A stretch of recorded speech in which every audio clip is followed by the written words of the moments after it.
peut maintenant commencer la première table ronde.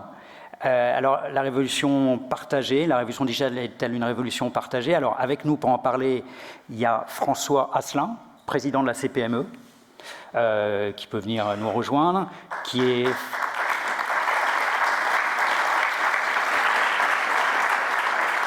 François, vous êtes dirigeant d'une entreprise de bâtiment. Oui. Vous êtes ici chez vous, si j'ose dire, même en famille. Oui. Merci Pascal de nous inviter et de permettre cette table ronde. Il y a Jean-Marc Tassetto que je vois, qui est ancien DG de Google, de 2010 à 2013, qui est PDG cofondateur de Corp Academy, qui est un éditeur de solutions de plateforme de MOOC, justement de partage de connaissances.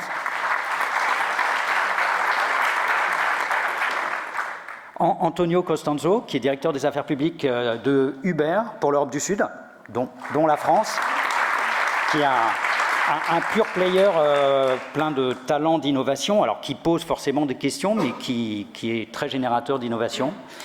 Et il y a Marie-Lise Léon, que je ne vois pas encore, qui est... Ah, Marie-Lise, enchantée. Bienvenue, pardon, j'aurais dû vous présenter en premier d'ailleurs. Pardon. Marie-Lise, merci d'être avec nous. Vous êtes secrétaire nationale à la CFDT, premier syndicat privé depuis le 31 mars, depuis mars. Premier syndicat Intech. Premier syndicat Intech aussi. Ce n'est pas la raison du choix, mais c'était très important. Vous êtes secrétaire nationale en charge du numérique et du dialogue social, donc on est en plein dans le sujet. Et je pense on peut les applaudir parce qu'on a un parterre, mais avec vous aussi, parce que vous pouvez intervenir quand vous voulez, puisqu'il s'agit de partage.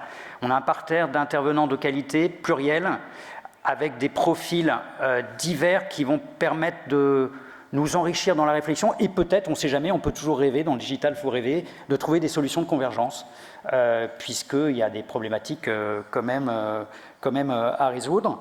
Peut-être je vais commencer par vous. Premièrement, il y a 4 thèmes à aborder pour essayer de structurer cette table ronde. Premier thème, c'est quelle est la création de valeur? Quelle création de valeur apporte le digital en termes de nouveaux services, en termes de création de richesse? Ça, c'est un premier point très important. En termes de forme d'organisation du travail, en termes d'entrepreneuriat, il y a des entrepreneurs...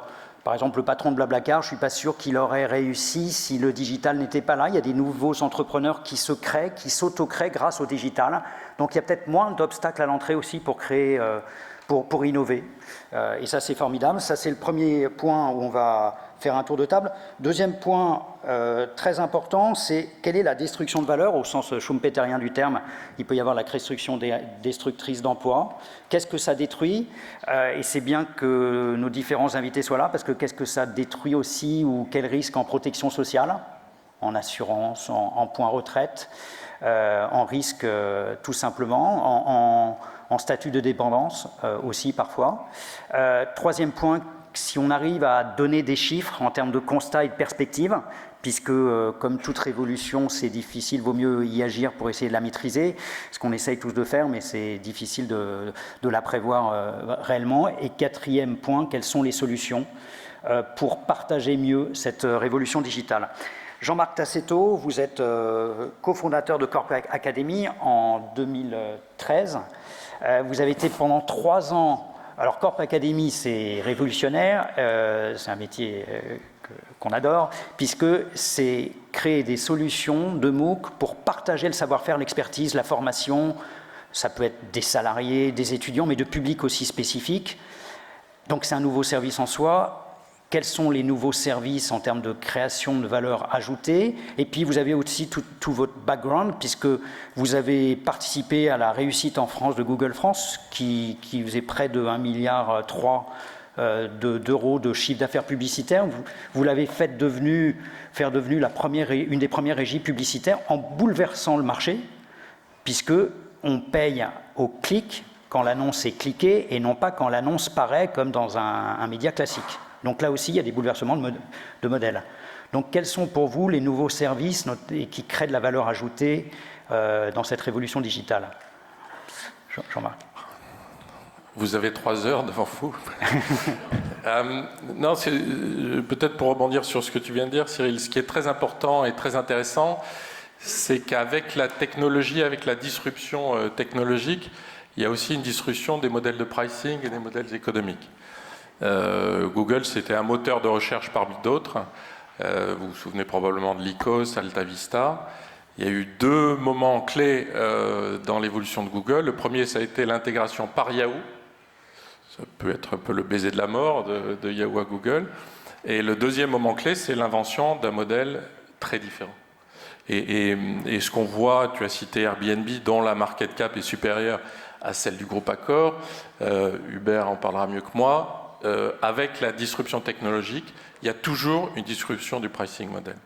Ça, c'est le premier point. Le deuxième point qui, moi, m'a frappé, alors on parle toujours de la partie Google de ma carrière, c'est assez symptomatique, mais ça n'est que 10% de ma carrière, donc, mais celle-là est emblématique.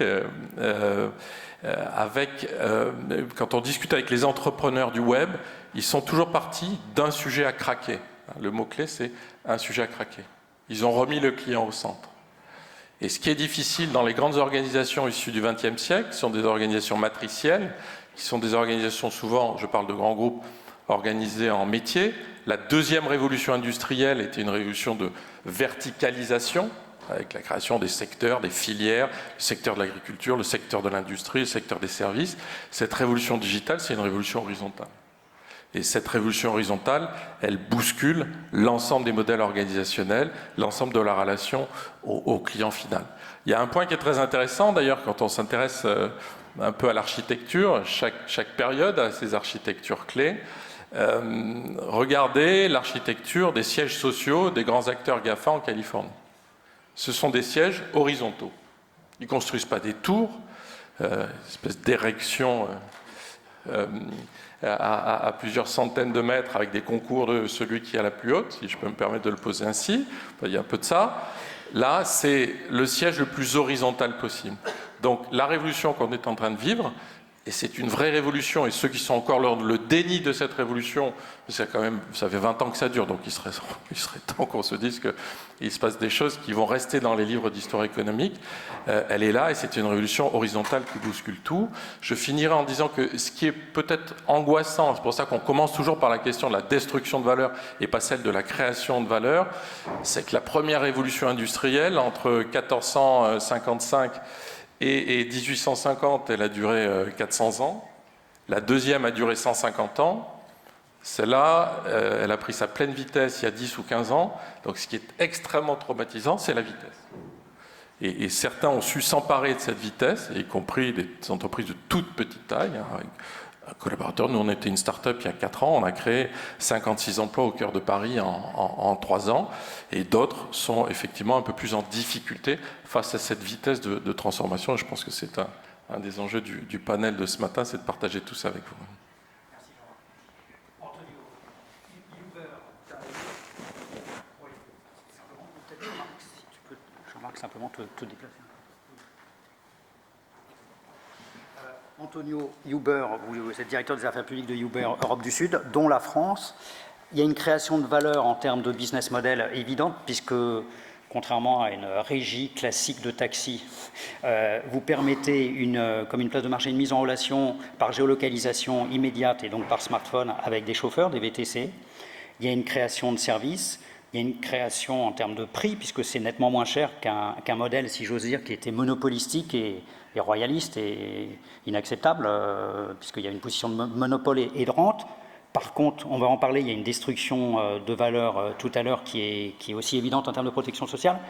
Quelle est, à votre sens, la valeur ajoutée en termes de services et aussi d'emploi, parce qu'il y a près de 12, 13, 14 000 chauffeurs qui, peut-être pour certains, n'auraient pas eu d'emploi, qui ont un job avec toutes les limites et parfois la casse sociale que ça représente. Quelle est, à votre sens, la valeur ajoutée en termes de services et sociale de Uber ? Bonjour à tous, merci beaucoup pour nous avoir invités et pour m'avoir invité. En quelques mots, je vais essayer de vous donner un peu le cadre de ce que fait Uber, notamment en France. Uber en France est présent depuis 2013. On intervient dans 2 secteurs principaux. C'est le secteur du transport de personnes et le secteur du transport de nourriture. Donc il y a Uber, le service classique, le VTC, et Uber Eats, qui est la livraison de repas à domicile. Et ces 2 services ont un impact très fort sur 2 catégories de personnes, je dirais 3 peut-être. D'un côté, il y a les passagers qui se servent du service. Il y a les chauffeurs qui ont l'opportunité d'avoir plus de clients ou d'avoir une autre forme de service pour avoir des clients. Et il y a les restaurateurs.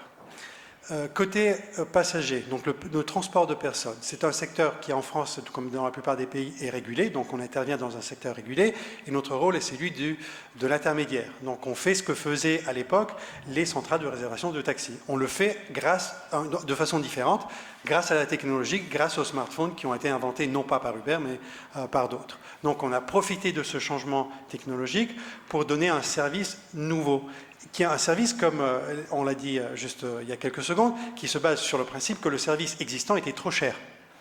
Et donc le nouveau service est moins cher, donc il y a une création de valeur pour le passager final, parce qu'il a un service qui est moins cher, mais de meilleure qualité dans la plupart des cas. Après, il y a quelqu'un qui dit que le service commence à baisser.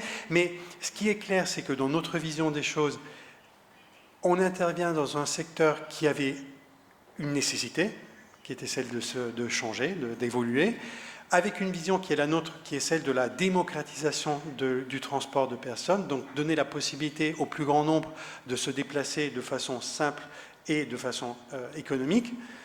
Il y a aussi toujours des services haut de gamme, qui sont même plus chers que les taxis, qu'on offre sur notre plateforme, donc il y a la possibilité d'avoir toute forme de service.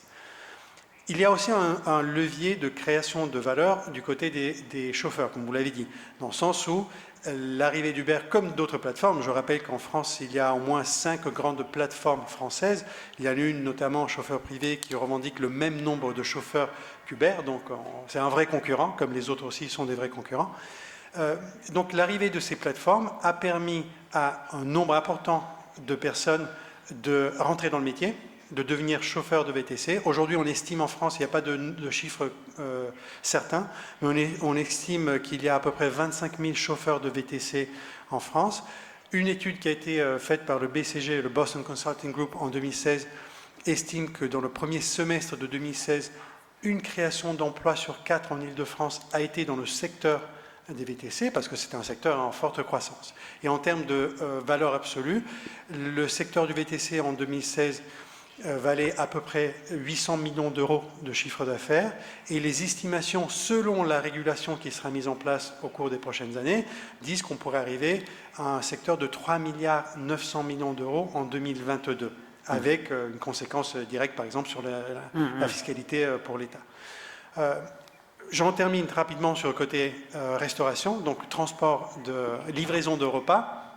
Là, c'est intéressant parce que il y a un double effet. D'abord, c'est un service pour quelqu'un qui a faim, qui veut se faire livrer un repas chez lui, mais la création de valeur qu'on voit plus forte est du côté du restaurateur, parce qu'en fait, on permet aux restaurateurs d'augmenter leur chiffre d'affaires sans avoir besoin d'avoir plus de tables, donc sans avoir besoin d'investir dans un local plus grand. À la limite, à un moment donné, ils ont peut-être besoin d'avoir des cuisines plus grandes pour préparer plus de repas.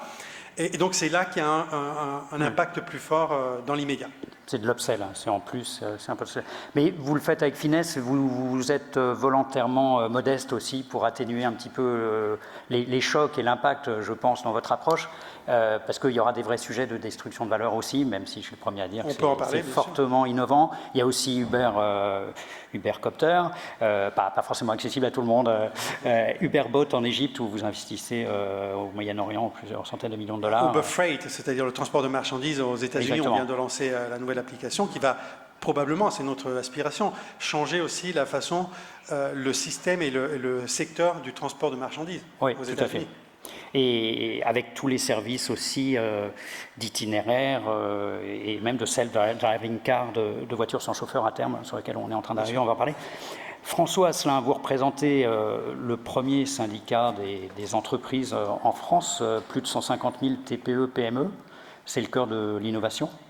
C'est plus les TPE, PME dans lesquels il y a des start-up ou un esprit start-up que le CAC 40, les 40 du CAC 40. Plus de 3 millions de salariés. Comment vous percevez cette révolution digitale en termes de création, d'innovation de services? Et deuxième question, en quoi la CPME et les TPE-PME participent activement versus les startups? Est-ce que les startups sont avec les TPE-PME ou c'est versus? Oui, alors à la CPME, nous avons des start-up, mais elles ne viennent pas naturellement dans un syndicat patronal. Il faut bien se dire les choses. Parce que quand on adhère à un syndicat patronal, quand on adhère à une organisation professionnelle comme l'Intec, par exemple, il y a un côté militant, quoi. Hein, on défend la cause des PME, TPE à la CPME, on peut défendre la cause des économistes de la construction à l'Intec. Le modèle de la start-up, c'est avant tout, lorsqu'on les voit à leur création, c'est est-ce que vous pouvez nous apporter des fonds? On a besoin de faire une levée de fonds. Donc le projet entrepreneurial est assez différent du projet entrepreneurial classique. Généralement, on voit les start-up arriver lorsque arrivent les premiers problèmes prud'homaux à la CPME. Ils s'aperçoivent qu'effectivement, il n'y a pas que des copains et des amis autour d'un projet, il y a aussi des salariés et des règles, entre guillemets, communes qu'on aime un petit peu organiser au sein d'une petite communauté humaine qui s'appelle, start-up ou pas, une entreprise. Voilà. Tout cela pour dire que finalement, ça nous percute dans tous les sens. Hein. La numérisation rampante et galopante de nos activités diverses et variées. Nous avons environ 200 branches professionnelles qui sont adhérentes de la CPME. Hein. Ça fait 2 ans et demi que je suis élu à la présidence et j'ai eu des échanges dès mon élection incroyables, quoi, où vous aviez des secteurs entiers qui disaient mais on est en train de disparaître, quoi. Je me souviens d'avoir reçu le syndicat des déménageurs qui était directement concurrencé par des plateformes collaboratives où on allait déménager entre voisins. Voilà. Je me souviens des restaurateurs auxquels nous avions été à leur côté au niveau de la direction de la concurrence et de la répression des fraudes pour les défendre contre e-booking parce que la numérisation de leur métier leur coupait de la relation client. Ils n'avaient même plus accès à leurs clients. Propriétaires d'un hôtel-restaurant, quand on allait taper sur Google, on ne trouvait plus le nom de l'hôtel-restaurant. Il fallait passer par e-booking. Voilà. Donc, des questions quand même extrêmement importantes quand vous avez des gens qui ont mis toute leur vie dans leur activité professionnelle, qui tiennent à leurs salariés et qui se disent mais on est en train de nous tirer le tapis sous les pieds parce que moi, mon hôtel-restaurant, je dois respecter la réglementation, je suis un ERP, hein, voilà, je reçois du public, je dois respecter la chaîne du froid, si je mets du vin à table, je dois avoir la licence pour vendre de l'alcool, alors que le type qui se met sur une plateforme collaborative fait des repas chez Pierre-Paul Jacques, c'est très sympa. Ex nihilo, from scratch. La chaîne du froid, voilà. Ils vendent de l'alcool, oui, il n'y a pas de licence. Enfin bref, qu'est-ce qui se passe? Et il peut y aller en auto-entrepreneuriat. Et en auto-entrepreneuriat aussi. Donc, mais cela dit, l'auto-entrepreneuriat est sous l'égide de la CPME. C'est aussi un réservoir de croissance et de valeur pour la CPME, non, les auto-entrepreneurs? C'est-à-dire que nous, quels sont les liens? Bien sûr qu'on défend la volonté d'entreprendre. On est tous faits de cela. Mais par contre, dans ce grand maelstrom, il faut en revenir, je dirais, aux valeurs fondamentales, pour essayer de comprendre et pour essayer de ne pas se tromper. Premièrement, tout cela ne peut pas se faire contre les hommes. Voilà. C'est-à-dire que si ça se fait contre les hommes, de toute façon, le système pourrira par la racine. Voilà. Il faut qu'à un moment ou à un autre, il y ait un juste équilibre. L'homme est au milieu de tout ça, quand même. Deuxièmement, vous avez un bien commun, qui sont les petites communautés humaines, qui sont les entreprises. Là aussi, ça ne peut pas être, je dirais, le baltrap. C'est-à-dire que toute initiative économique doit avoir son corollaire de solidarité. Ouais. On ne peut pas, aujourd'hui, avoir une activité économique, respecter la loi, payer ses impôts. On a besoin d'organiser une société, on a besoin de vivre en groupe. On est venu ici à Lille par le train, on s'est déplacé sur des rues qui sont éclairées si on est la nuit, etc. Donc il faut la corrélation d'un acte de solidarité en étant concurrencé par des gens qui ne payent pas d'impôts en France, qui vont être des plateformes internationales, basées plutôt dans un pays anglo-saxon et souvent en Irlande, où là on s'affranchit de toute fiscalité. Ça ne peut pas fonctionner, parce que là on rentre dans une concurrence déloyale. Au niveau des individus, c'est exactement pareil. C'est-à-dire que le statut de salarié, il est directement impacté. Rendez-vous compte? Et dans les métiers de service, comme les économistes de la construction, c'est un sujet, me semble-t-il, majeur. Voilà. Hein. Si demain vous mettez sur une plateforme aux enchères la production d'un CCTP et vous dites dans 10 minutes je contractualise avec celui qui fait le CCTP le moins cher, Oui. Voilà, où sera la protection du client derrière tout cela? Où sera la compétence de la personne? Il faut savoir que dans des métiers, surtout dans les vôtres, on n'accède pas à ces métiers en sortant comme ça, la fleur au fusil, tiens, je vais mettre économiste de la construction. Oui, c'est clair. Plein de métiers, je dirais, nécessitent une formation minimale hein, pour pouvoir tout simplement ne pas mentir au client et ne pas se mentir à soi-même d'ailleurs. Hein, voilà. Donc, nous sommes profondément, je dirais, à la CPME, je dirais, preneurs de la nouvelle technologie, il ne peut pas en être autrement, mais en même temps, il faut être un petit peu visionnaire, et c'est la grande difficulté qu'on a dans un pays où bien la vitesse législative n'est pas celle du progrès, hein, où parfois les discussions entre partenaires sociaux vont moins vite que ceux qui nous percutent, hein, mais néanmoins, il ne faut pas oublier ces principes fondamentaux, sinon ça sera la loi de la jungle, et je pense que le système pourrira par la racine. Donc de là, pas des règles, pas des barrières, pas de l'administratif, mais de la régulation. Il faut de la régulation, bien sûr, il faut de la régulation. On a fait 16 propositions très concrètes à la CPME sur tout ce qui touche le digital, effectivement, la numérisation, tout simplement pour commencer à mettre voilà, une concurrence relativement, si possible, loyale et faire en sorte que tout le monde s'y retrouve. Et donc libéral au sens vertueux du terme, au profit de tous. Bien sûr. Alors ceci dit, il y a des exemples extrêmement positifs de cette numérisation, parce que dans le domaine des taxis, les taxis, on va dire classiques, ont fait un bond qualitatif incroyable par la concurrence. Il faut dire les choses. Et un petit peu quantitatif sur le prix. Et un petit peu quantitatif sur le prix. On est bien d'accord. On a investi, excusez-moi, je vais parler un petit peu de mon entreprise, hein, mais on a investi dans l'entreprise Asselin le 19 décembre dernier d'un robot. Hein. Je peux vous dire que ça percute sacrément l'entreprise, mais du coup, ça nous ouvre des marchés auxquels on n'avait même pas pensé. Bien sûr. Hein. Donc, il y a aussi de vraies opportunités. Et au-delà de ça, aussi, il y a de la vraie anticipation. On défend un projet qui nous tient à cœur à la CPME, c'est faire partie de l'une de nos 89 propositions pour la présidentielle. J'espère que celle-ci sera retenue prochainement. C'est-à-dire, on demande à ce qu'il y ait un statut de l'entreprise en transformation digitale. Pourquoi ? Parce que bien souvent, quand on se transforme, quand on transforme son entreprise, on a de l'immatériel, un investissement immatériel qui est considérable, qui constitue avant tout dans la formation.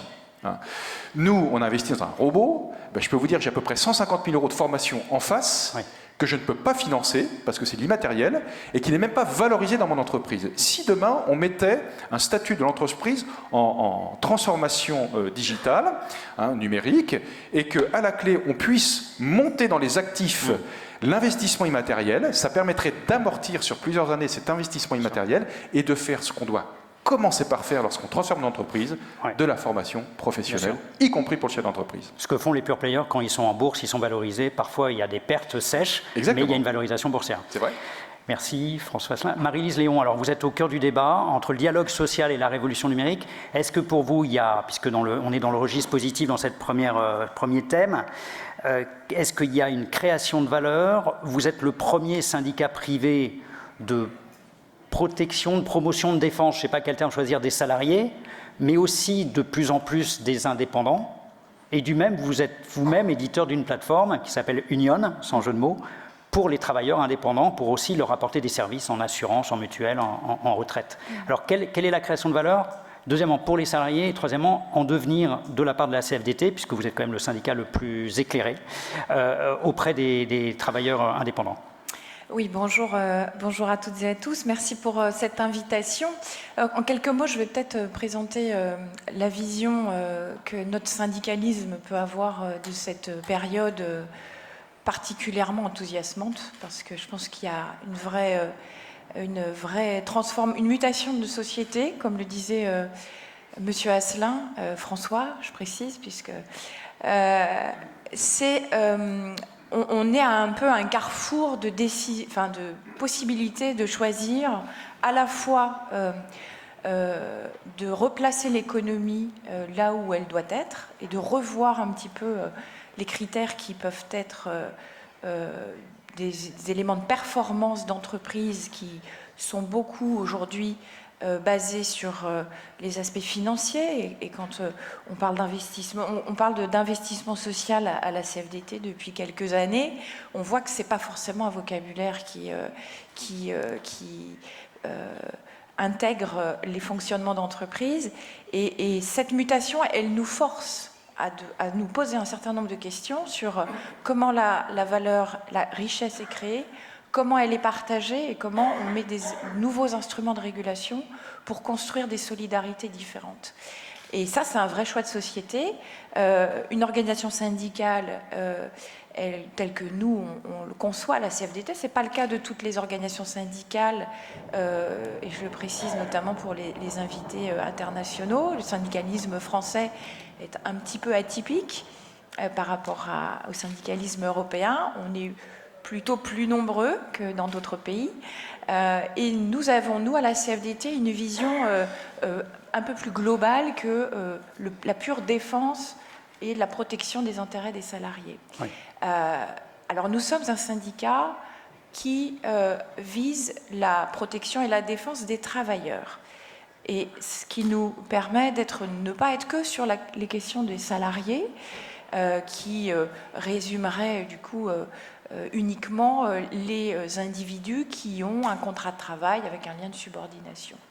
Aujourd'hui, même si je suis personnellement convaincue qu'on ne va pas vers la fin du salariat, on voit qu'il y a de nouvelles formes d'emploi qui se développent et qui, c'est un petit peu une des caractéristiques de cette mutation digitale, c'est qu'on se rend compte des conséquences des transformations une fois qu'elles sont déjà bien installées, parce que le client a été mis au cœur et que c'est difficile de réguler, je pense notamment au secteur des transports de personnes, l'utilisateur est tellement satisfait que réguler ou interdire va être un peu, c'est complètement contre-intuitif, puisque ça peut aller à l'encontre de ce que attendent les clients.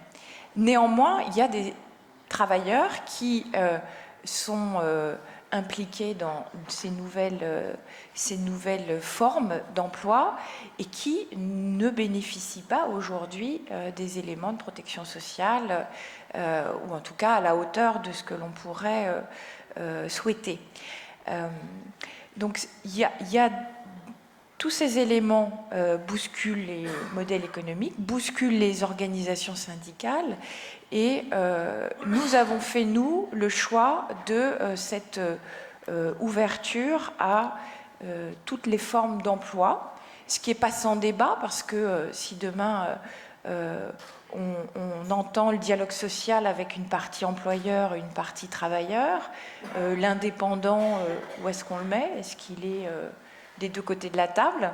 Donc voilà, ça fait partie des nouvelles questions qui nous sont posées, sur lesquelles on est plutôt intéressé et qu'on appréhende de façon un peu expérimentale, où on essaye de voir comment ça peut se mettre en place.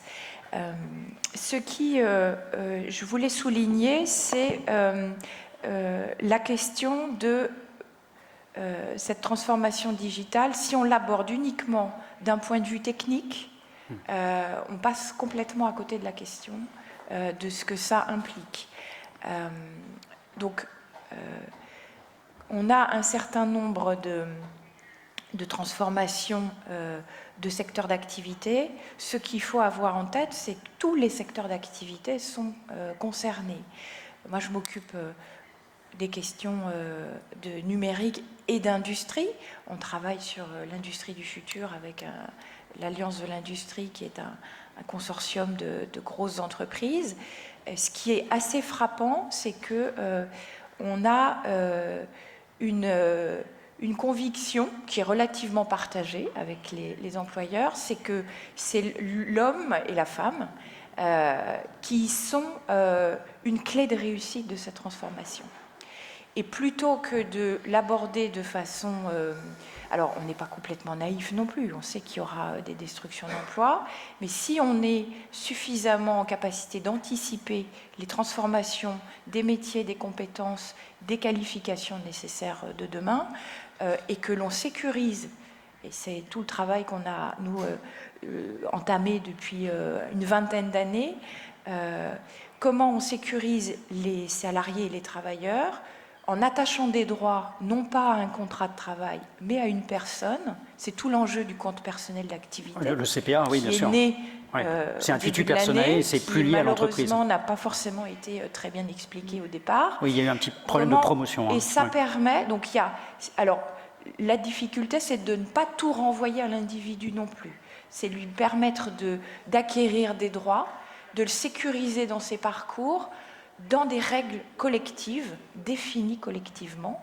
Et c'est tout l'enjeu, et je pense qu'aujourd'hui, l'enjeu du syndicalisme tel que nous, on le conçoit, c'est comment on assure l'accompagnement des travailleurs dans l'ensemble des choix qui doivent leur être ouverts, de ne pas être... On parle souvent des questions de mobilité. Je pense qu'il n'y a rien de plus terrible pour un salarié ou un travailleur de devoir suivre un chemin qu'il n'a pas décidé ou choisi. Mais ça nécessite de l'anticipation. Et l'anticipation, elle se fait dans les entreprises, dans les branches professionnelles, dans les filières, par du dialogue qui ne soit pas que social, mais qui est à la fois économique et social. On a toujours un peu tendance à considérer que les questions environnementales et sociales doivent être des conséquences des choix économiques. Si on intègre ces dimensions un peu plus en amont, je pense que les choix sont de meilleure qualité et intègrent en tout cas des visions de plus moyen ou long terme pour les entreprises. Donc vous avez fortement évolué culturellement, mais ça on le sentait déjà, et vous êtes vous-même éditeur d'une plateforme, puisque pour les travailleurs indépendants, contre 1% de son chiffre d'affaires, donc vous aussi vous êtes 100% business-minded, parce que vous orientez full client. Vous n'êtes pas un pur player, mais François Asselin parlait de transformation numérique. Là, le syndicat mode classique s'est transformé. Contre 1% de son chiffre d'affaires, le livreur Deliveroo ou Uber Eats ou chauffeur VTC peut avoir de la protection juridique et de l'assurance, non ? On a un syndicat qui s'est transformé culturellement en modèle, même en business model peut-être, non ? C'est très expérimental, parce que, non mais je le dis de façon très, très, très franche et sincère, l'image des syndicats en France n'est pas forcément la plus... on n'a pas forcément une image de créativité, d'innovation. On est très mal connu. On a cette capacité, je pense que ça fait partie du rôle du syndicalisme d'être à la fois en protection, ça fait partie de nos fondamentaux, mais je pense qu'on ne peut pas correctement protéger en restant aveugle sur les évolutions qui perturbent complètement le monde dans lequel on vit. Donc c'est cet équilibre qu'il faut trouver. On a lancé par la Fédération Conseil Communication Culture, CFDT, cette expérimentation vis-à-vis des freelances et des indépendants, qui correspond aussi à une forme de syndicalisme que l'on défend, qui est un syndicalisme d'adhérents, pour être indépendant, et qui est un syndicalisme de service.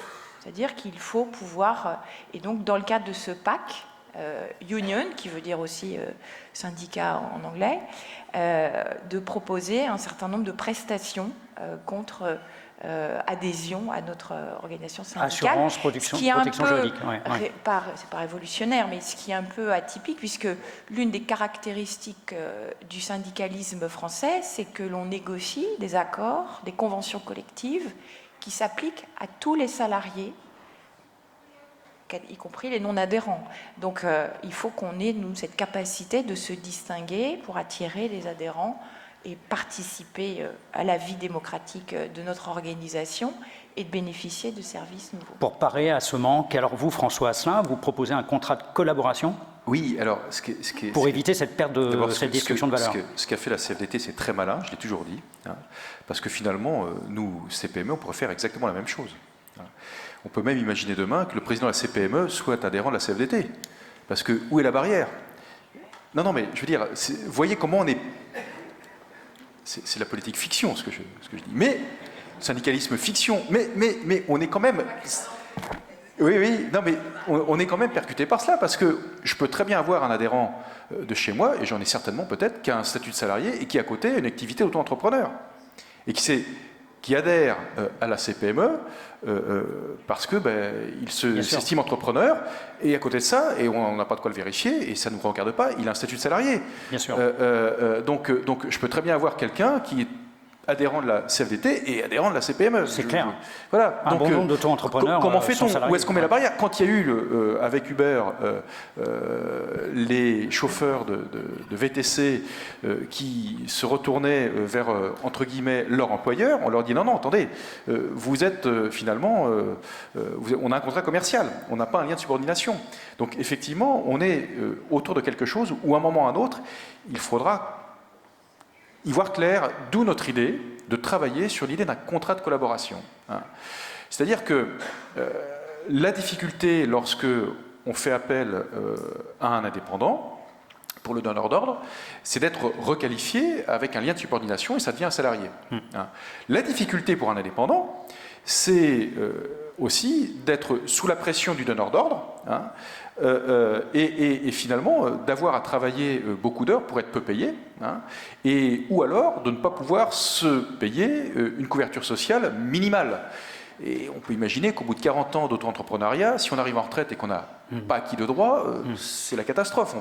Voilà. Donc l'idée du contrat de collaboration, c'est de se dire, est-ce que entre celui qui fait appel à un indépendant, donc le donneur d'ordre et celui qui va assurer la prestation pour le donneur d'ordre, si on mettait en place un contrat de collaboration au sein duquel, eh bien, d'une façon très simple, sont prévues la nature du contrat, et que si par exemple il y a une rupture, qu'il y a un préavis de nommer, etc., mais qui évite le lien de subordination, c'est-à-dire que chacun reste indépendant, mais qui oblige du coup à ce qu'il y ait une protection minimale nécessaire pour celui qui va assurer la prestation. Voilà, pour qu'on puisse retrouver un équilibre entre celui indépendant qui va faire la prestation, le donneur d'ordre, qui devra bien sûr payer le prix qui permet à l'indépendant d'assurer un minimum de couverture sociale, et puis qui évite aussi pour le donneur d'ordre d'être requalifié en lien de subordination emploi salarié. Donc c'est des modèles en amont, en aval, ça peut être aussi une sorte d'assurance, parce que ça touche à du commercial, finalement, une sorte de contrat commercial. C'est une sorte de contrat commercial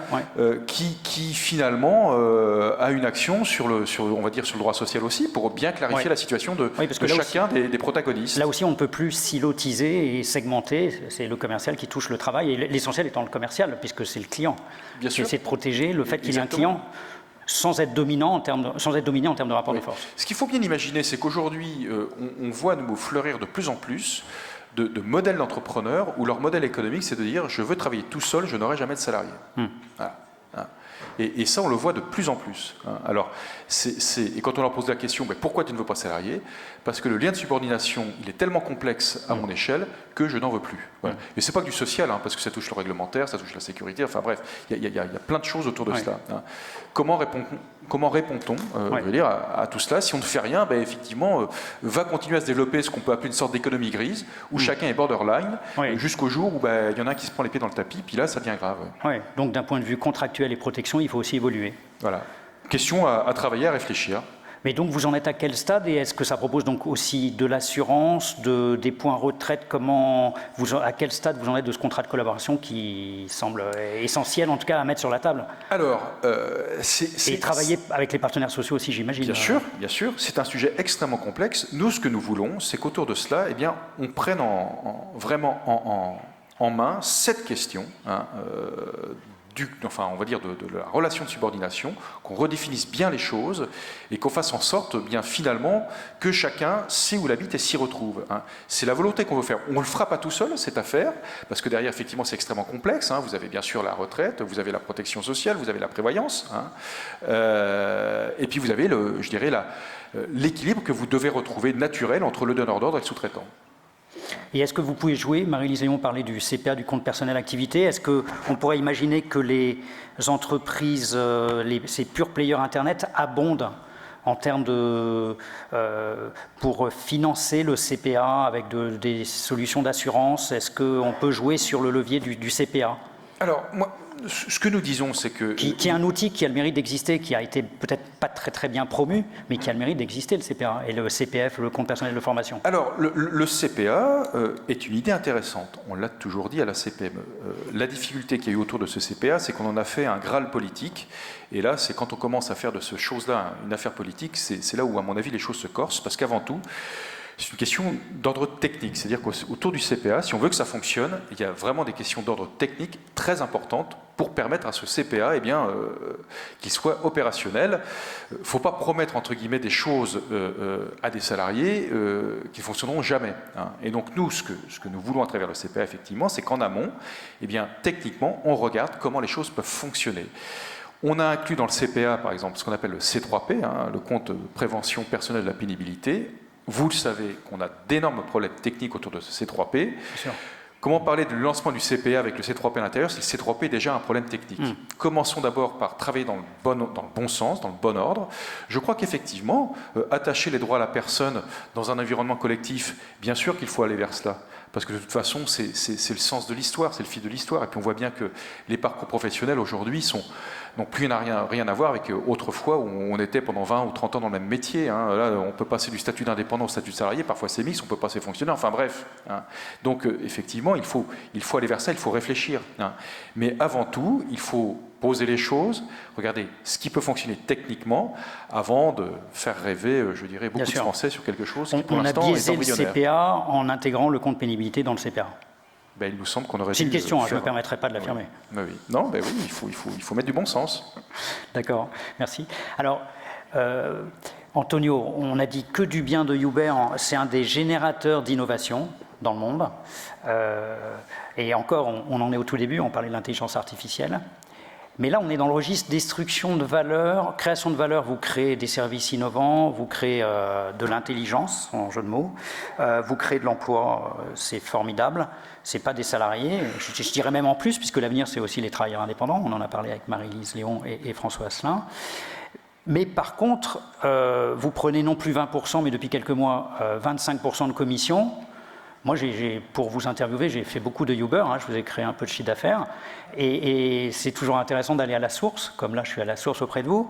Donc il y a un rapport de force, vous parliez de rapport de force, François Asselin tout à l'heure, il y a un rapport de force, ils ont subi ce 20 à 25%, certains me disent, bon je traduis avec mes termes, que c'était pour être encore plus compétitif vis-à-vis du cab, de chauffeurs privés, ou encore pour prendre plus de parts de marché, vous baissiez le prix, mais vous augmentiez ou vous préserviez la marge en prenant plus de commissions. Donc là, il y a une question de rapport de force et de prise de commission, même si on peut dire qu'un distributeur, en général, prend sa commission de distributeur.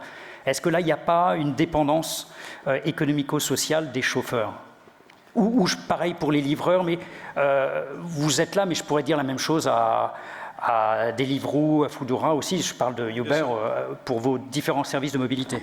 D'abord, je crois qu'il faut différencier le transport de personnes de la livraison de repas, dans le sens où les coursiers qui font de la livraison de repas, dans la grande majorité des cas, on parle de plus de 90% des cas, ils font ça comme complément de revenus.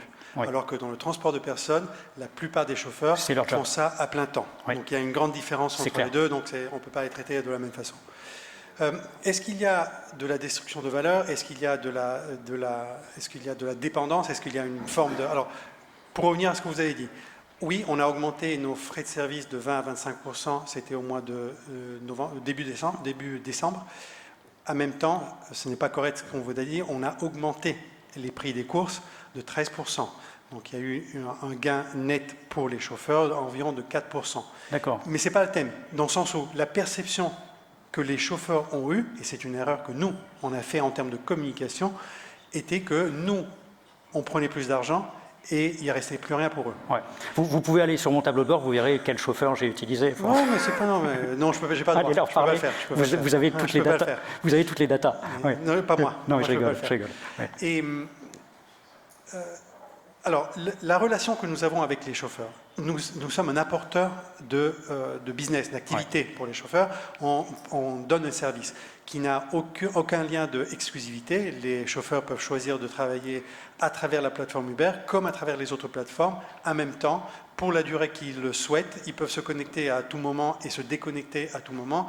Il n'y a aucune obligation de notre part. Ouais. Ceci dit, il est vrai qu'il y a des chauffeurs qui passent une bonne partie de leur temps connectés à notre plateforme. Et c'est un choix qu'eux, ils font.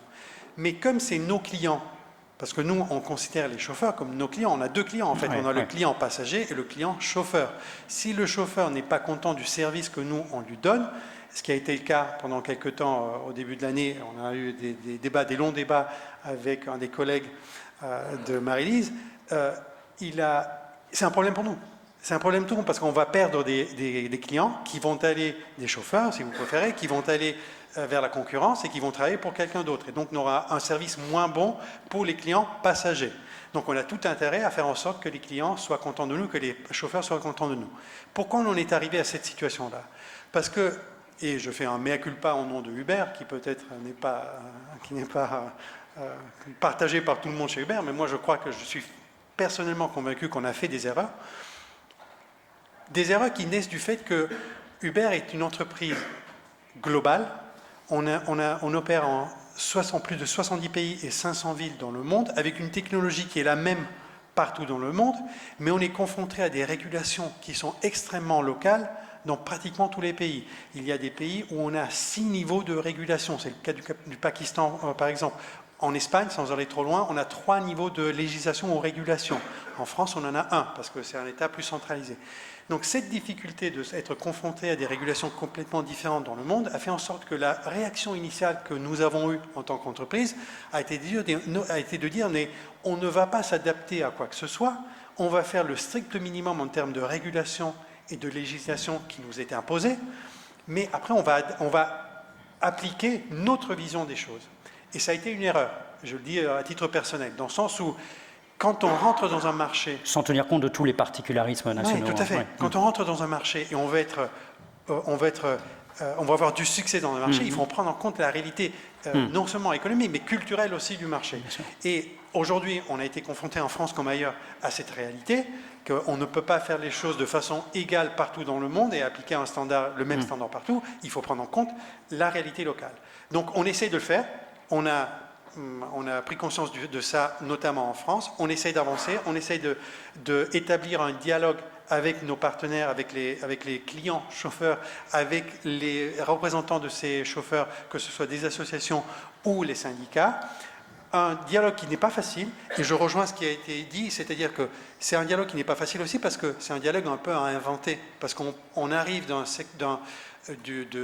décennies de dialogue social qui était basé sur le principe qu'il y avait un employeur et un employé. Aujourd'hui, on est dans un cadre totalement différent où il y a des employés, parce que les chauffeurs VTC sont aussi, dans certains cas, des employés d'entreprises de transport, mais dans d'autres cas, c'est des indépendants. Et donc, comment on met en place un dialogue social avec des indépendants? C'est là qu'il y a la difficulté. Et nous, ce n'est pas notre métier, on ne sait pas le faire, donc on essaye d'apprendre, on fait plein d'erreurs, mais on veut avancer. Ça, je peux dire, avec autant de franchise que j'ai fait un mea culpa, je peux dire qu'on veut avancer et on veut trouver des solutions. Parce que, encore une fois, on a un intérêt économique fondamental à ce qu'on arrive à trouver un dialogue avec nos partenaires. Mais alors, est-ce qu'il n'y a pas aussi, il y a de la création de valeur puisque vous créez des services très innovants, il y a de la création de valeur parce que vous permettez à 12 ou 13 000 chauffeurs VTC en France d'avoir un emploi et de gagner de l'activité, d'avoir pour certains un travail, une voiture, une dignité, une représentation, c'est essentiel. Il y a une perte quand même de valeur dans le rapport de force. Et puis, la création de valeur, c'est aussi, au-delà des nouveaux services, c'est aussi le fruit de la redistribution des richesses créées et des impôts pour financer justement la protection sociale. Donc, il n'y a pas d'assurance, il n'y a pas de point retraite. Donc là, vous êtes très fort dans les datas, si je puis m'exprimer, mais dans les datas financières, la communication et l'information financière de Uber, vous êtes peu prolixe. Et on voit peu où est le profit et combien est imputé Uber France, parce qu'en fait Uber France ne paye pas d'impôts, parce qu'en fait ça remonte grâce à un génie en termes de montage capitalistique aux Bermudes, en Hollande et dans le Delaware. Et donc il n'y a pas de participation à la redistribution pour financer ce qui est le socle républicain de notre pays et qu'il perdure et qu'il évolue bien sûr, qui est la protection sociale. Donc là c'est un vrai sujet où les GAFA sont géniales, mais font peur et agacent. Parce qu'il s'agit des Français âgés, moins âgés, des jeunes, et la protection sociale, il n'y a pas de révolution qui vaille sans partage. Donc le premier acte de partage qu'on crée de la richesse, c'est d'avoir une reconnaissance, c'est le fruit du travail, mais aussi c'est de partager l'impôt au profit des autres et de ceux qui en ont besoin. Alors, quelques mots sur nos chiffres. C'est vrai, on ne communique pas tous les chiffres parce qu'on n'est pas coté en bourse, donc on n'a pas cette obligation. Néanmoins, on vient de communiquer les chiffres au niveau mondial pour 2016.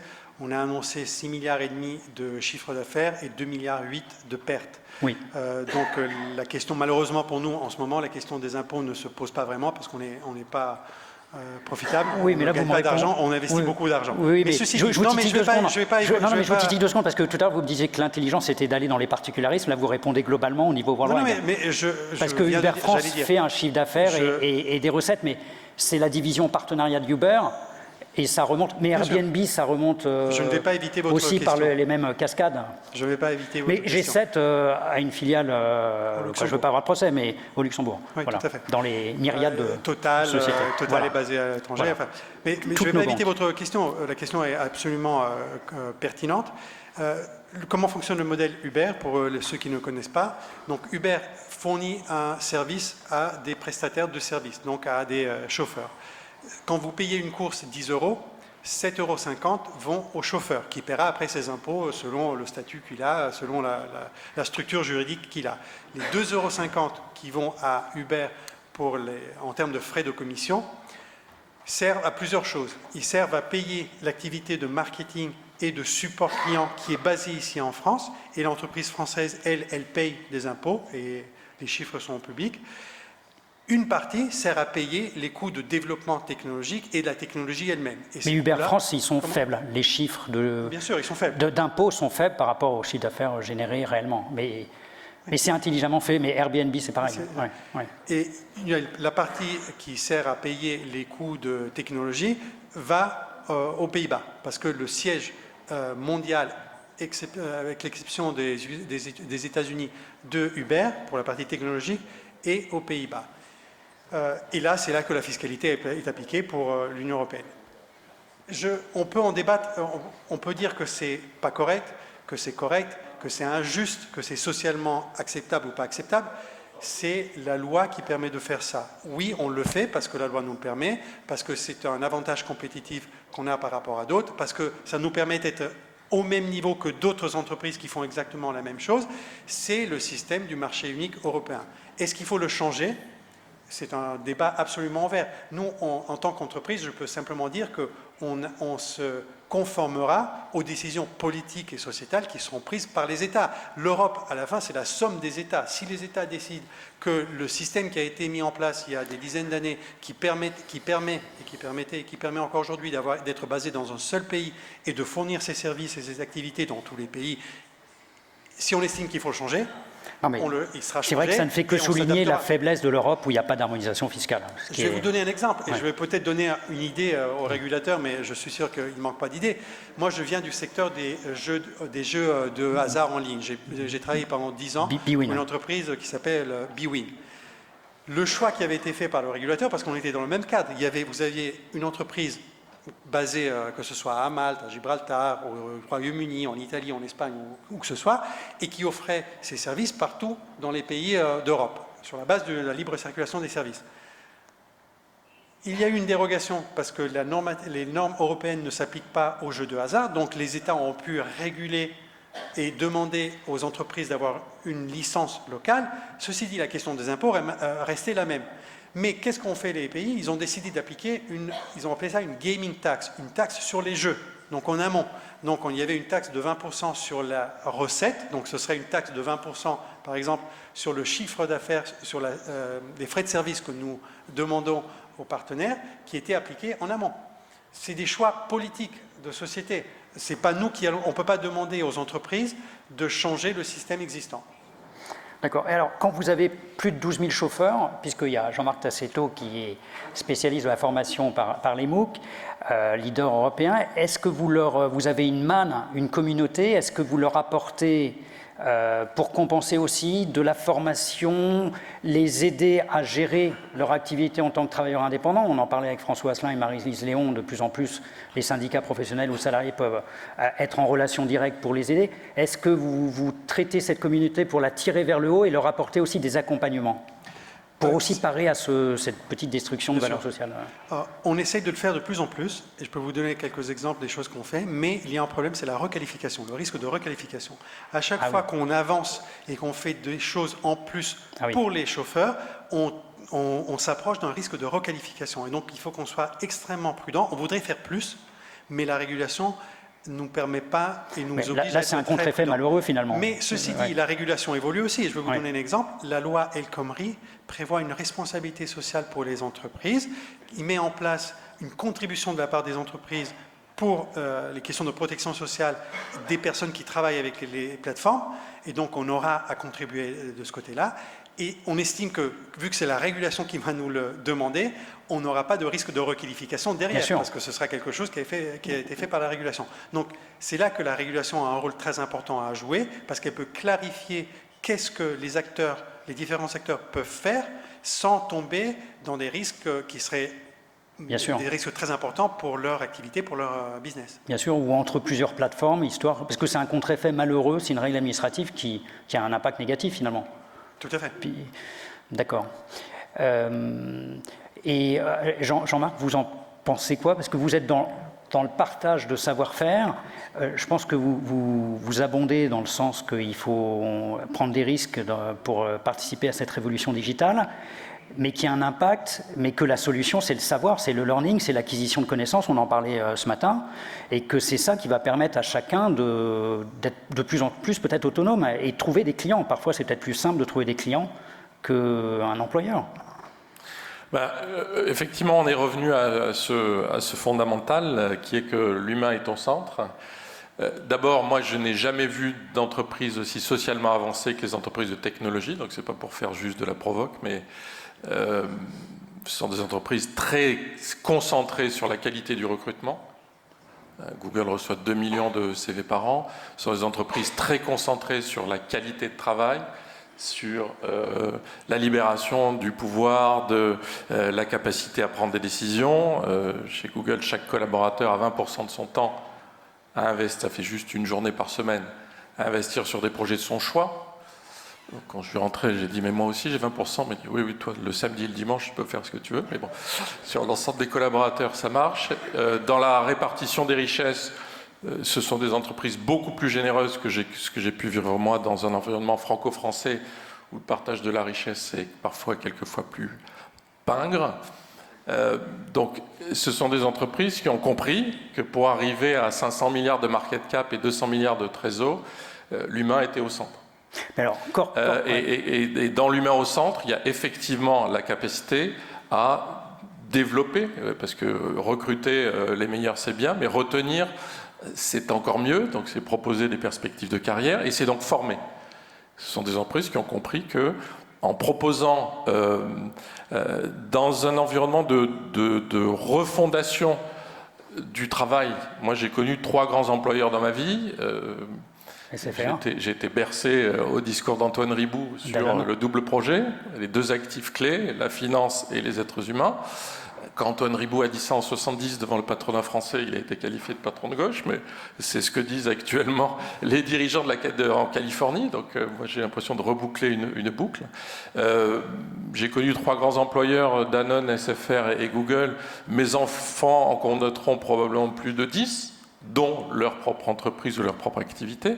Donc il faut quand même repenser cette notion de employability skills, de montée permanente en compétences et de formation tout au long de la vie. Moi, je viens d'un paradigme où il y avait un temps de la vie pour apprendre, un temps de la vie pour jouer, un temps de la vie pour apprendre, et puis après un temps de la vie pour travailler. Et dans le temps de la vie pour travailler, de temps en temps, on s'extrayait de façon douloureuse et très coûteuse pour aller se reformer. Ça, c'est l'histoire d'hier. Je ne vais pas dire, et moi je suis extrêmement, d'abord je suis un France optimiste absolu, c'est peut-être parce que je vis à l'étranger, mais quand j'entends des grands dirigeants de syndicats patronaux tenir, et autres, et de salariés tenir les discours que vous tenez, je suis extrêmement optimiste sur le fait que les sujets sont abordés. En France, c'est juste que les institutions ont il y a bien un peu un écart de rythme entre la vitesse de la révolution digitale et numérique et la capacité des institutions à se transformer. Les Français eux-mêmes étant extrêmement digitalisés. C'est-à-dire qu'il y a un French paradoxe, c'est que les Français sont très digitalisés, très utilisateurs de technologies, c'est plutôt les entreprises et les institutions. Le deuxième constat que moi j'ai pu faire du côté du poste d'observation Google, c'est que 100% des entreprises étant concernées par cette troisième révolution industrielle, à Davos on parlait de la quatrième, peu importe, à taille équivalente, à secteur d'activité équivalent, à région équivalente, il y a des entreprises qui s'en sortent et d'autres qui ne s'en sortent pas. Et j'ai fait des manifestations ici à Lille, à Marseille ou ailleurs, où je me souviens ici, une PME de 4 collaborateurs qui exportaient des cannes à pêche à l'échelle de la planète, ou des hôteliers qui avaient parfaitement intégré TripAdvisor, La Fourchette et Booking, et d'autres qui ne comprenaient pas le sujet. Donc on s'est dit, voilà, c'est pas un sujet générationnel, c'est pas un sujet de taille, c'est pas un sujet de secteur. Le digital, c'est comme le rock'n'roll, c'est une contre-culture. Donc soit vous avez les codes, soit vous n'avez pas les codes. Et on s'est dit, dans ce contexte général-là, on va craquer un sujet fondamental. Moi, je suis fils d'un économiste de la construction qui est dans cette salle. Et je suis aussi fils d'institutrice. Vous voyez, on n'échappe pas à sa naissance et à son destin. Je veux dire, on va essayer de craquer un sujet qui est, quand vous devez trouver 150 000 € pour former vos collaborateurs à un nouveau robot, ça n'est pas possible. Et la formation ne peut pas devenir un sport de riche. Nous travaillons avec la moitié des entreprises du CAC 40, il n'y a aucun problème, c'est plus de 3% de la masse salariale dédiée à la formation, jusqu'à 8% dans certains cas, mais le sujet, c'est pas ça. Le sujet, c'est la très petite entreprise qui, soit de toute façon est collectée de 0,5 à 1% de sa masse salariale, cet argent va dans un organisme collecteur, et puis après, c'est douloureux pour l'entreprise de sortir 2 collaborateurs pour les envoyer se former en présentiel. Donc au moment où les chantiers de transformation ont autant besoin de chantiers de formation, on s'est dit on va craquer un sujet fondamental qui est d'apporter des solutions entre la formation présentielle et la formation distancielle. Le fameux e-learning inventé dans les années 60. Voilà. Je ne sais pas si vous avez subi comme moi le e-learning, à rester scotché devant un écran, à passer des slides, just to tick the box, comme disent les Américains. C'est plus possible. Et en octobre 2012, j'étais en Californie et j'ai découvert la fameuse révolution des MOOCs, Massive Open Online Courses, inventée sur les campus universitaires américains. Les Chinois sont très en avance. Et où vous pouvez en ligne, moi j'ai discuté avec un prof de Stanford qui m'a dit, Peter Norvig, qui venait de donner un cours à 165 000 étudiants. Ça fait beaucoup de monde, ça veut dire que pour 15 000 €, on peut faire des formations absolument formidables. Donc oui, on est en train d'ubériser la formation. Oui, les entreprises du présentiel, les grands leaders européens ont perdu 25% de leurs résultats nets il y a 2 ans. À titre de créateur de start-up, ça n'est pas mon sujet. Mon sujet, c'est de craquer un sujet fondamental qui est que pour 9 € par mois, vous pouvez avoir accès aux meilleurs cours, aux meilleurs profs, aux meilleurs techniciens à l'échelle de la planète. Je fais partie de l'association Africa France, je passe sur le formidable espoir que constitue le fait que la francophonie va passer de 240 millions de personnes à plus de 700 millions de personnes grâce à l'Afrique. Mais pour le moment, c'est les grandes plateformes américaines et c'est les grandes plateformes chinoises qui sont en train d'attaquer les concurrents. Donc c'est aussi très important qu'il y ait un vent du Nord qui souffle, un vent de la francophonie. Donc voilà, on a voulu traiter un sujet de fond qui est face à la transformation, la formation redevient fondamentale dans un contexte où l'emploi change, dans un contexte aussi où les jeunes collaborateurs ne veulent plus rentrer dans des grands groupes. Il y a 37% d'une promotion polytechnique qui ne veut plus travailler dans des grands groupes. Alors, pour nous, c'est absolument formidable. C'est-à-dire qu'une start-up, moi j'ai créé ma première start-up il y a une trentaine d'années, on avait du mal à recruter. Au jour d'aujourd'hui, vous avez une qualité de recrutement à portée de main qui est celle d'un grand groupe, parce que vous avez des générations qui ne veulent plus subir les règles de grandes organisations verticalisées et qui veulent avoir l'impression d'avoir en main leur destin professionnel et leur projet de vie. Et d'ailleurs, les grands groupes essayent de se rapprocher des cultures start-up et de faire des partenariats. J'imagine qu'à la CPME, vous voyez ça. Alors, tout ça, c'est d'autant plus important. L'une des solutions, parce que maintenant, si on est dans le registre des solutions, c'est la formation à l'école, à l'université, dans les entreprises. On dit souvent que 60% des métiers dans les années 2030 n'existent pas encore. Sans parler, et je pense qu'à la CFDT, à la CPME, vous voyez ça au quotidien, de tous les métiers qui ne sont pas pourvus et où les employeurs recherchent des salariés ou des travailleurs, on va reprendre le vieux terme à la Georges Marchais, des travailleurs, des travailleurs indépendants. Donc il y a tous les nouveaux métiers en cours. S'il y a 60%, il y a l'impact aussi de la robotisation qui va faire évoluer. Il y a l'évolution des métiers, vous en parliez François Asselin tout à l'heure. Il y a l'apparition de nouveaux métiers. Hubert, vous êtes un spécialiste maintenant depuis quelques mois de l'intelligence artificielle. Vous avez un pôle d'intelligence artificielle très important. Tous ces nouveaux métiers, plus tous les métiers qui ne sont pas pourvus. Donc la solution, c'est déjà la formation à l'école, à l'université, dans les entreprises. Rapprocher l'entreprise, en France c'est compliqué de rapprocher l'entreprise dans l'université ou l'école sans passer pour un gauchiste, c'est quand même dramatique, alors que l'essentiel est là, c'est-à-dire c'est d'avoir des gens diplômés ou pas diplômés, mais qui sont opérationnels. Oui, on a un vrai choc de culture. C'est un vrai choc de culture parce que, même au sein des entreprises, c'est-à-dire que on a des collaborateurs qui ne se sont jamais posé la question, ils ne se poseront jamais la question s'ils doivent se former ou pas. Il faut avant tout que ça vienne de l'employeur pour leur dire « Attends, si tu ne te formes pas, etc. » Oui, bon, voilà. Et puis, c'est pour ça que, effectivement, individualiser aussi la formation reste une chose très importante. C'est-à-dire qu'aujourd'hui, on voit arriver dans nos entreprises des jeunes qui, voilà, eux ont tout de suite compris que de toute façon, la formation, ça sera pendant le travail, ça sera en dehors du travail. En tout cas, s'ils n'en font pas, ils vont décrocher un moment ou un autre. Toute la difficulté qu'on a, nous, dans nos organisations, c'est de se faire rencontrer ces deux mondes. Et par exemple, dans l'entreprise, je vais reprendre un cas très précis qui est le mien, pour qu'on implante un robot, rendez-vous compte, on travaille dans la restauration du patrimoine, menuiserie charpente. Donc un métier plus que traditionnel. Quand on commence à expliquer aux collaborateurs qu'on va mettre un robot dans l'entreprise, ils disent bah, ça y est, on va nous piquer notre boulot, quoi. Le robot, c'est l'ennemi. Donc la réussite de cela, c'est de travailler sur la patte humaine, c'est du management, c'est de la formation. Qu'est-ce qu'on a fait? On a emmené des collaborateurs de l'atelier, chez le fabricant, malheureusement il n'y a pas de fabricant français, ils sont italiens ou allemands, chez le fabricant italien, la Pesaro, pour leur montrer ce que faisaient ces machines-là. Pour qu'ils découvrent, pour qu'ils accèdent finalement à l'information que nous, dirigeants, on voit, bien sûr, c'est normal, on sort de l'entreprise, on voit ce qui se passe autour de nous. Et là, ils se sont dit, ah ouais, d'accord, si on n'y va pas, d'autres iront à notre place, donc autant y aller. Par défaut. Voilà. Et donc, la pédagogie est arrivée par le bas. Ouais. C'est-à-dire que les collaborateurs qui étaient allés à Pesaro ont dit à leurs collègues d'atelier, disons les gars, ce qu'on a vu, etc. Voilà quoi. Quand on a décidé de passer la commande, on a fait signer le bon de commande à tout l'atelier. Voilà. Et donc, on leur a dit, écoutez, voilà, on va en former 12. On a besoin de 12 volontaires. On en a eu 22 pour la formation. Donc là, écoutez, on va peut-être étaler les choses parce qu'on n'aura pas les moyens de former tout le monde en même temps.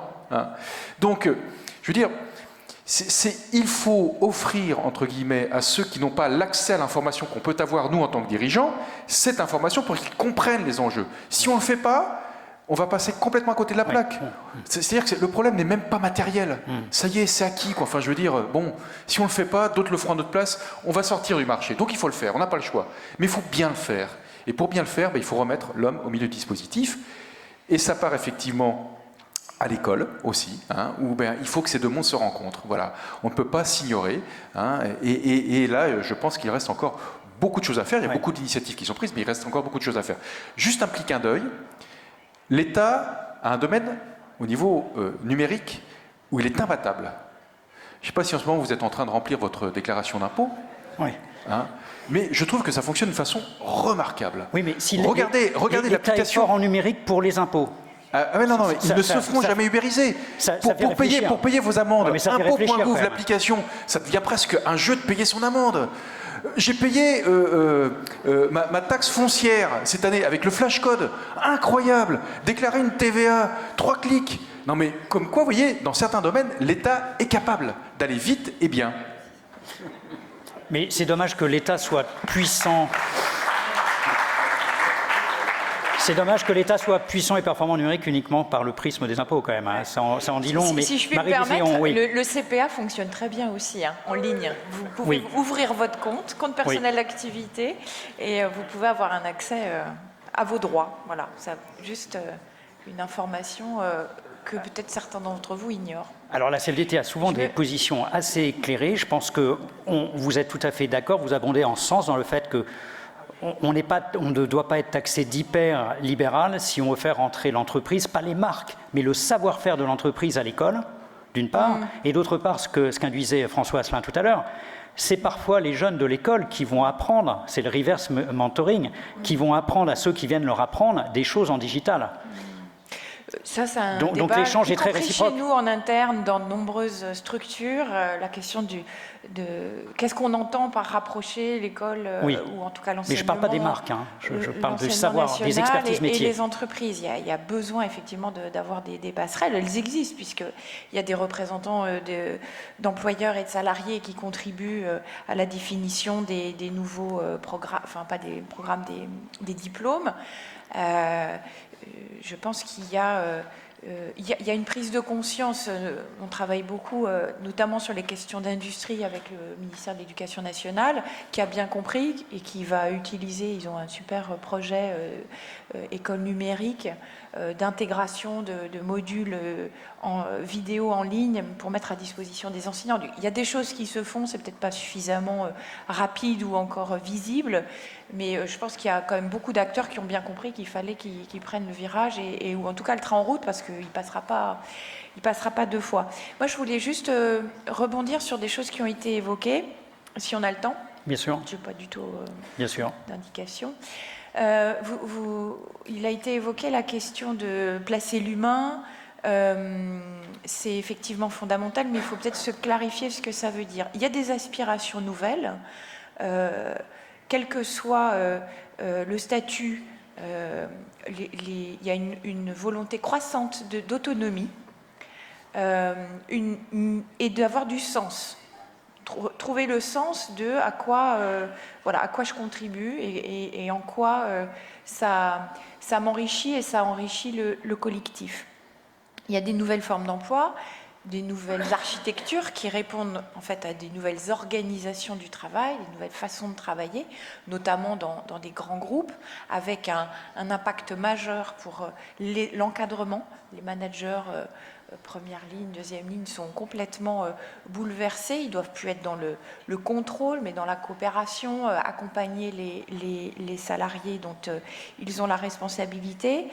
Ce qui est flagrant, on parle beaucoup d'emploi, et c'est pour ça que je pointais le fait qu'il y a beaucoup de secteurs d'activité, tous les secteurs sont modifiés, c'est que c'est le travail qui est complètement métamorphosé. Et cette métamorphose, elle concerne la question du temps, le temps de travail. On parle beaucoup de conciliation des temps, l'utilisation des outils numériques quasiment jour et nuit. Beaucoup d'entre nous ont des smartphones, le travail nous suit et notre vie privée est aussi personnelle dans le milieu de travail. Tout ça s'interpénètre. Le rapport au temps les frontières sont beaucoup plus floues. La question des espaces, elles sont aussi beaucoup... on parlait des bâtiments, mais il y a... moi, je suis impressionnée de voir tous ces espaces de coworking où même si ce sont des espaces dédiés au travail à des personnes qui travaillent, qui veulent de l'autonomie, elles cherchent quand même dans ces lieux des lieux de coopération. C'est extrêmement intéressant, comme les tiers-lieux qui sont aussi des réponses aussi à des questions de transport. Et puis, si on dit qu'on met l'homme au cœur, il faut qu'il y ait aussi une nouvelle forme de reconnaissance du travail qui est effectuée. Moi, ce que je crains, parce que j'ai quand même des craintes, c'est qu'on parle beaucoup de formation, de montée en compétences, etc. C'est qu'on creuse des inégalités déjà existantes entre ceux qui n'ont pas eu la chance au début d'avoir un bagage scolaire pour déjà avoir accès à l'emploi ou avoir accès à des emplois peu qualifiés, et qu'on concentre beaucoup, ce qu'on voit nous dans les entreprises, c'est que ceux qui ont accès à la formation aujourd'hui sont déjà ceux qui sont les mieux formés. Et qu'il y a un vrai enjeu de ne pas avoir de fracture, la fracture numérique en termes de compétences, et que ça soit bien quelque chose d'offert à tous. Et ça veut dire qu'il y a aussi un travail sur lequel nous, on met de l'énergie, c'est la question de la formation tout au long de la vie. Il y a quand même des verrous à faire sauter sur la question de passer le cap de j'ai pas forcément eu un parcours scolaire linéaire, long.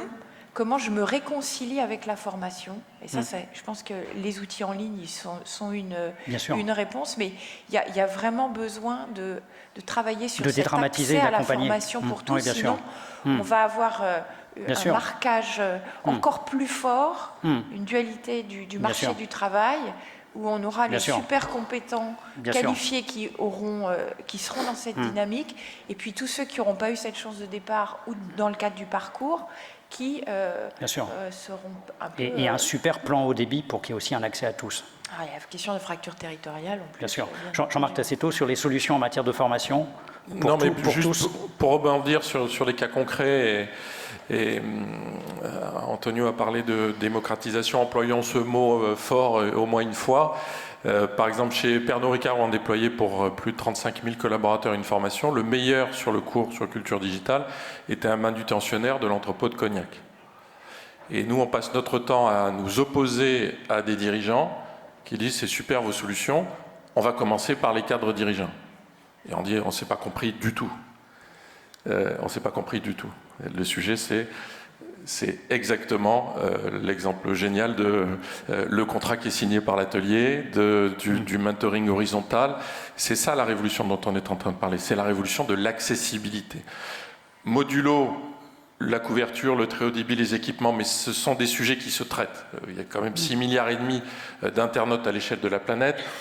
Il faut qu'on s'occupe du 1,5 milliard ou des 2 milliards qui ne sont pas connectés, mais enfin, il y a déjà ce sujet-là, déjà cette accessibilité existe, qui est possible désormais, c'est que le meilleur prof, le meilleur sachant, le meilleur expert est mis à disposition de l'apprenant. Jusqu'à présent, c'était réservé à des cadres dirigeants, c'est réservé à des iPods, c'est réservé à des programmes exécutifs, et c'est réservé, encore une fois, la formation est un sport de riches, aux grandes entreprises. Donc ces plateformes-là sont en pleine des plateformes de partage du savoir, de partage de l'expertise. Il y a un deuxième mot, moi je peux témoigner, puisque on est né sur le campus de l'École Polytechnique Fédérale de Lausanne. Il y a des pays en Europe qui se portent bien, qui sont les pays qui pratiquent l'apprentissage. On peut ne même pas imaginer une situation à la Suisse où l'éducation nationale dépend du ministère de l'économie. Là, c'est la planète Mars. C'est même pas la peine d'en parler. Non, mais au moins, il faut des contre-pouvoirs. Hein. Évidemment, personne dans cette salle n'est candide. En revanche, et moi, c'est pour ça que je suis optimiste aussi, parce qu'en France, on parle de plus en plus d'apprentissage, ce qui est aussi une façon de préserver l'école. L'école, c'est aussi de savoir fait pour apprendre les maths, l'histoire, la géographie et le latin, et qu'ensuite, on puisse, dans des pays où 35% de taux de réussite au baccalauréat, c'est formidable. C'est formidable parce qu'à côté, il y a des filières d'apprentissage qui sont extrêmement valorisées, et on a même des ministres ou des dirigeants de grands groupes qui sont issus de l'apprentissage. Donc pour moi, c'est le chemin de reconquête en France, qui est de redonner aux familles la confiance, redonner du statut à l'apprentissage, parce que il y a quand même l'emploi sera créé par les très petites entreprises et par les PME, pas par les grands groupes. Et donc, il faut que l'apprentissage avec des solutions digitales et des solutions présentielles soit absolument revalorisé dans toute la démarche. Mais le vrai débat sociétal, c'est celui-là, c'est la formation pour tous. C'est peut-être pas d'autre. Là, on voit qu'on a un des pionniers de l'innovation Uber Technologies aux États-Unis. Vous êtes même très acteur dans l'intelligence artificielle. Vous avez racheté une start-up, Geometrix Intelligence, et vous avez un pôle d'intelligence artificielle. Vous êtes américain. Et tant mieux, Corp Academy est suisse, il n'y a pas de pionniers dans les... Vous êtes un des leaders européens, on a vu les GAFA, il n'y a pas de Français, dans les 20 premiers, il y a des Américains, des Chinois, il n'y a pas de Français, il y a un vrai problème. Une des solutions, parce qu'on ne va pas s'alarmer longtemps là-dessus, ce serait ne pas avancer, une des solutions, c'est la formation pour tous en France. Les retraités, les salariés, les jeunes, et arrêter de segmenter, de faire des typologies justement pour... Donc c'est ça qu'il faut faire. Et alors petit clin d'œil au ministre de l'Éducation nationale qui avait répondu présent à l'invitation de notre président Pascal Asselin pour venir. Bon, il se trouve qu'il a préféré aller au Conseil des ministres, puisque c'est en ce moment même, donc, puis c'est important les ministres en ce moment qu'ils puissent être présents. Donc il avait répondu présent à l'invitation de Pascal Asselin en tant que président de l'ESSEC. C'est un clin d'œil, puisque bien évidemment il serait venu, mais il ne pouvait pas ne pas aller au Conseil des ministres. Et lui, il est, de ce qu'on connaît, des discussions qu'on a eues avec lui et Pascal Asselin, très, sans parler à sa place, très proactif pour développer le partage de savoir-faire, puisque finalement c'est la solution, dans un cadre de protection des personnes, bien évidemment, et développer l'accès au savoir, l'innovation et l'entrepreneuriat, et essayer d'améliorer, dans le cadre de la formation professionnelle, les relations entreprises qui ont des expertises métiers. On l'a vu avec l'Intech, c'est des pépites, c'est des mines d'or, l'expertise métier. C'est effectivement un actif immatériel immense. C'est autant de mines d'or que les data, finalement, mais il faut les partager avec les jeunes, avec les salariés, avec ceux qui partent en retraite, plutôt que de les laisser s'isoler et être dans une société d'exclusion. Et aussi, le reverse mentoring, c'est permettre à ces jeunes aussi de nous apprendre des choses, parce que sur les réseaux sociaux, c'est les jeunes qui seront les plus experts pour utiliser par exemple Snapchat ou Instagram, alors que nous, moi, à ma génération, je sais plutôt bien utiliser Twitter, LinkedIn, Facebook, mais toute cette révolution digitale, il faut qu'elle soit le plus partagée, et je pense que vous êtes d'accord. Il y a peut-être des solutions. François Asselin, vous parliez de contrat de collaboration, donc ça c'est un sujet qui est sur la table. Et j'imagine que vous en parlez avec des syndicats type la CFDT, et vous allez en parler avec différents acteurs politiques et aussi l'exécutif pour avancer. Marie-Lise Léon aussi, je pense que toute votre protection que vous voulez apporter aux travailleurs indépendants, vous avez des discussions sans trahir de secret avec Hubert, je sais, régulièrement. Donc, je ne sais pas ce que vous en pensez, mais on est sur une piste, un environnement favorable pour trouver des solutions, puisqu'au final, il y a une mine d'or pour tout le monde, à condition qu'elle soit partagée en termes de protection sociale et d'accès à l'information et au savoir. Qui veut prendre quelques mots de conclusion ? Je pense que sur le fond, on partage tous les mêmes espoirs ou les mêmes inquiétudes. Après, c'est dans la mise en forme où parfois les choses coincent, hein, mais c'est normal. On ne peut pas être d'accord sur tout. En attendant, moi je pense qu'il faut savoir regarder, comme je le dis tout souvent, dans l'immense majorité des entreprises, qu'elles soient grandes, et encore plus vrai dans les PME, c'est absolument pas la guerre entre dirigeants et salariés, absolument pas. Hein. On partage tous les mêmes angoisses, on partage tous, je dirais, les mêmes envies. Hein. Toujours est-il qu'il y a un moment ou un autre, il faut avancer. Hein. Et la vision que nous, on défend l'entreprise, à la CPME, c'est qu'avant tout, l'entreprise, c'est un bien commun. Voilà. Et pour que ce bien commun, chacun dans son rôle, hein, voilà, les dirigeants assumant la prise de risque, devant être d'ailleurs récompensés pour cette prise de risque, hein, c'est pas tabou. Et puis d'un autre côté, les salariés devant avoir la juste protection par rapport à leur implication normale qu'ils ont dans l'entreprise. Ce qui aujourd'hui, à mon avis, ce qu'on défend vraiment, parce qu'on a complètement revisité notre corpus économique, notre corpus social à la CPME, parce qu'effectivement, on considère qu'on est vraiment dans une quête de sens, hein, aussi bien les salariés que les chefs d'entreprise. Voilà. Et on sent bien que si on ne donne pas du sens à l'entreprise, premièrement, on va passer à côté des talents. Hein. C'est-à-dire qu'aujourd'hui, les gens qu'on voit frapper à la porte des entreprises sont en quête de sens et ont besoin de savoir ce que porte, je dirais, comme valeur l'entreprise. Hein. Ce n'est pas simplement une question de temps de travail ou une question de salaire, hein, mais de plus en plus une question de sens. C'est-à-dire qu'à travers, d'abord, quel est votre projet d'entreprise, monsieur Asselin ? Et à travers votre projet d'entreprise, est-ce que moi, mon projet personnel peut s'inclure dans ce projet d'entreprise ? Et si jamais ça peut y aller, alors écoutez, là je vais m'investir à fond, quoi. Mais cette question-là, nous, dirigeants, il faut qu'on sache l'entendre, il faut qu'on soit à la hauteur de cette sollicitation. Hein. D'où la notion de collaboration.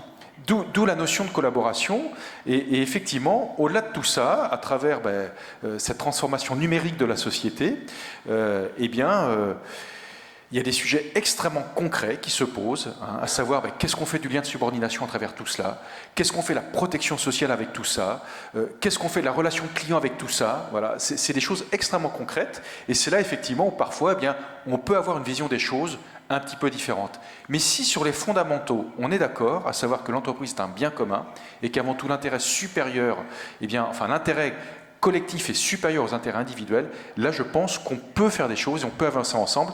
C'est tout l'esprit de la négociation qu'on a engagée avec les partenaires sociaux, dont la CFDT, autour de la RSE, qu'on porte à la CPME, parce que je considère que c'est une manière mais complètement novatrice, mais en plus actuelle, de revoir les relations, on va dire, partenariales entre syndicats salariés et syndicats patronaux.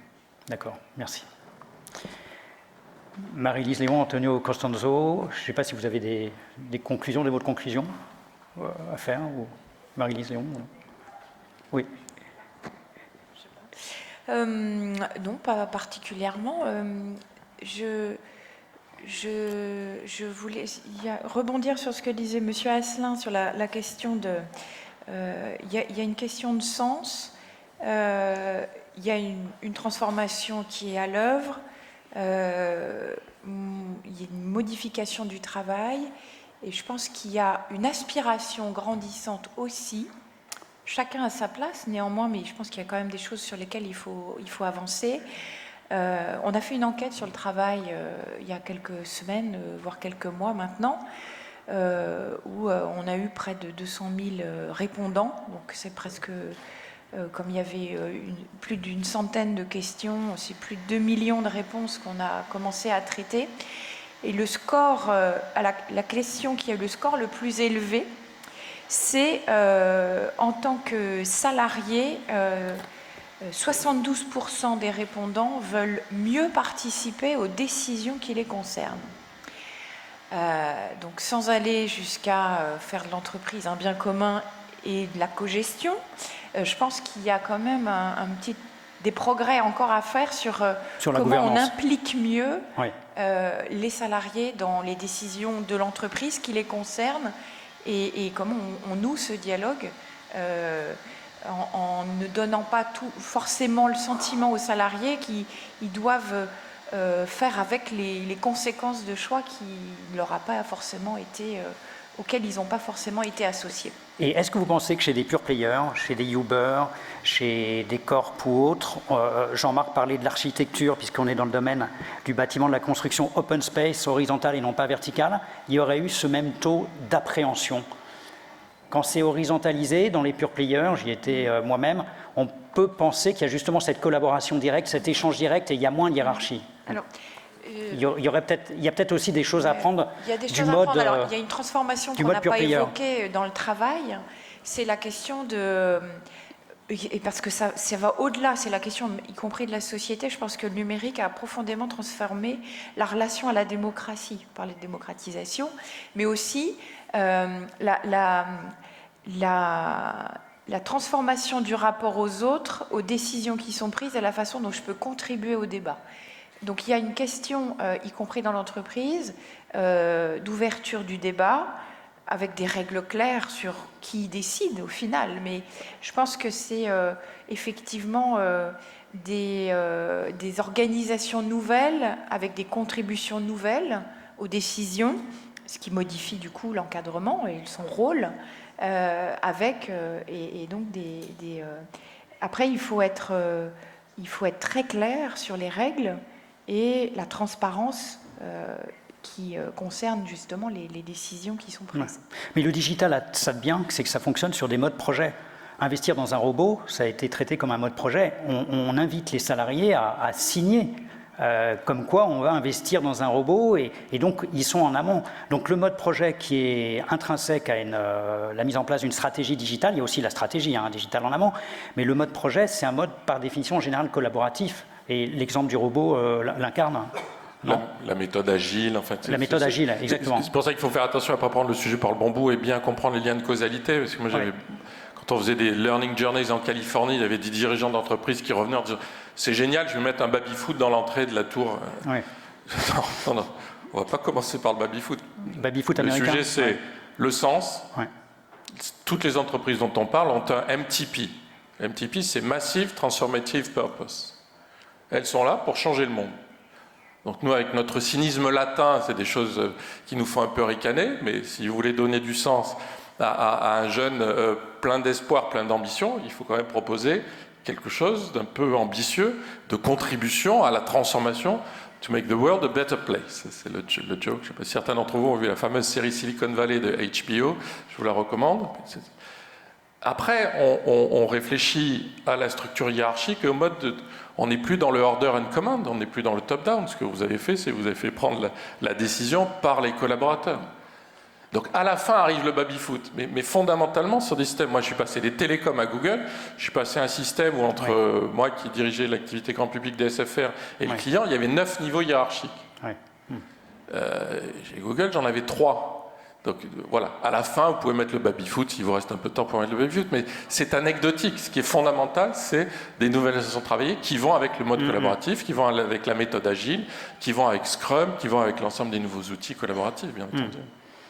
Antonio, vous confirmez, puisque vous connaissez bien Uber de l'intérieur, Uber Technologies aux États-Unis, par exemple, en tant que starter pure player, dans le mode de travail collaboratif, de développement d'idées, parce que vous imaginez, vous innovez, Ubercopter, Uber Eats, service mobilité qu'on connaît, Uber Eats, Ubercopter, Uber Boat, il peut y avoir plein de solutions. Il y a la voiture sans chauffeur, le self-driving car. Vous êtes un des pionniers de l'intelligence artificielle avec des solutions de robotisation qui sont très prometteuses mais aussi inquiétantes pour le travail. Comment vous traduiriez l'état d'esprit, la façon de travailler au sein du pure player Uber?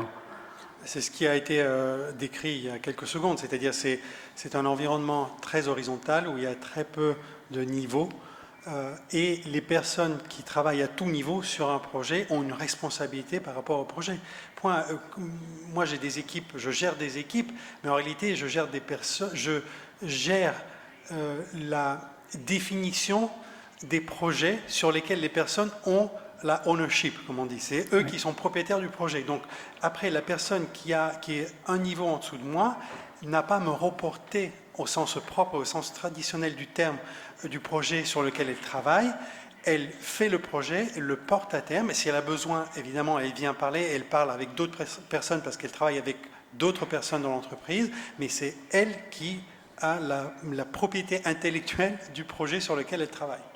Et c'est une demande qui arrive aussi des personnes qui arrivent, et surtout des personnes les plus jeunes qui arrivent, comme il a été dit, dans l'entreprise, ils s'attendent à ça. Ils ne s'attendent pas à ce que moi ou quelqu'un d'autre leur dise « Aujourd'hui, tu vas travailler sur 1, 2, 3, et ce soir, tu vas me montrer 4, 5 et 6 ». Bien sûr. C'est pas ça du tout. Le partage, c'est aussi le partage de la reconnaissance et du respect de l'autre dans ce qu'il peut apporter sans être dans une surcouche de strate de hiérarchisation. Alors, le digital, c'est le participatif, donc c'est vous qui êtes aussi important parce que vous consommez du digital, vous avez des idées, peut-être de nouveaux services, des avis, des appréhensions. Alors, n'hésitez pas à poser vos questions sur ces débats de création de valeur, de destruction de valeur, de perspectives, de solutions.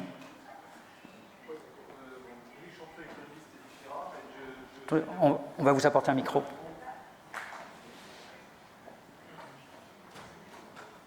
Donc, je suis économiste, je représente la société Edifira, mais j'ai également une autre activité qui est vice-président d'un groupement d'employeurs.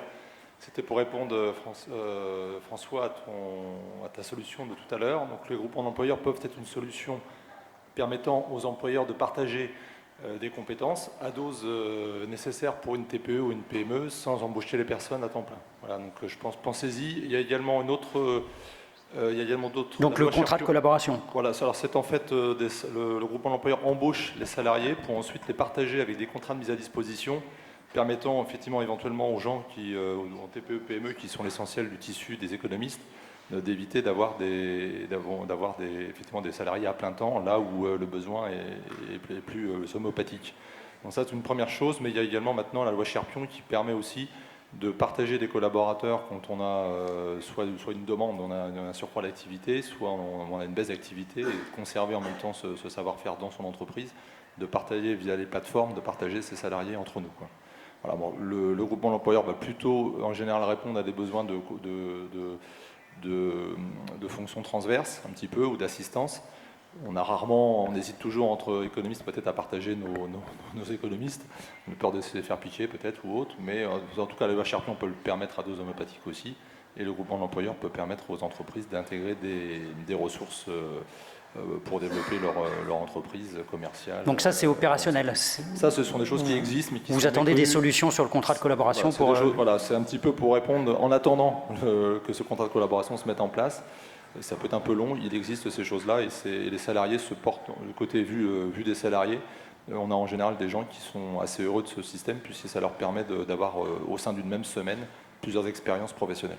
Voilà, donc je tenais à le faire savoir, parce que c'est une solution assez méconnue. Voilà. Bon, je sais François, pas. vous voulez répondre? Très bonne intervention, effectivement. Le groupement d'employeurs fonctionne aussi très bien sur tout ce qui est un petit peu métier support, comme par exemple, on n'a pas tout le temps les moyens dans une PME de s'offrir un directeur des ressources humaines. Eh bien, par un groupement d'employeurs, on peut avoir à mi-temps un responsable RH partagé entre 2 entreprises, par exemple, ou 3, un tiers-temps. Voilà. Il y a aussi, c'est un peu le portage salarial, quoi, qui est aussi un autre système de fonctionnement. Par contre, là où le salarié est lui intéressé, c'est qu'il se retrouve en fait en contrat de travail avec le groupement d'employeurs. Donc voilà, même si exactement, après, il a son statut de salarié. Mais sans aller sur des sujets confidentiels ou pas encore définissables, le contrat de collaboration, vous voyez à quel stade il pourrait être défini et validé? Parce que... il va y avoir, le président de la République a commencé à dévoiler un peu un calendrier de réforme. Hein. Vous savez que, bon, là d'abord il veut... La loi travail. Hein. Voilà, sur le travail, donc à travers les ordonnances. Il y aura après la réforme de l'UNEDIC, hein, où là il veut quelque part un petit peu arroser tout le monde avec l'assurance chômage, y compris, quel que soit son statut, y compris les indépendants. Hein. Ça peut être à l'occasion, par exemple, de la réforme de l'UNEDIC, ou à l'occasion, pourquoi pas, de la réforme des retraites, où effectivement on pourrait discuter autour d'un contrat de collaboration et voir ce qu'on pourrait mettre dedans. D'accord.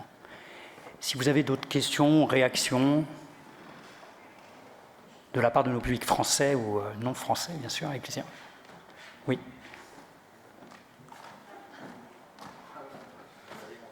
Il y a encore de l'humain derrière les micros, hein, là.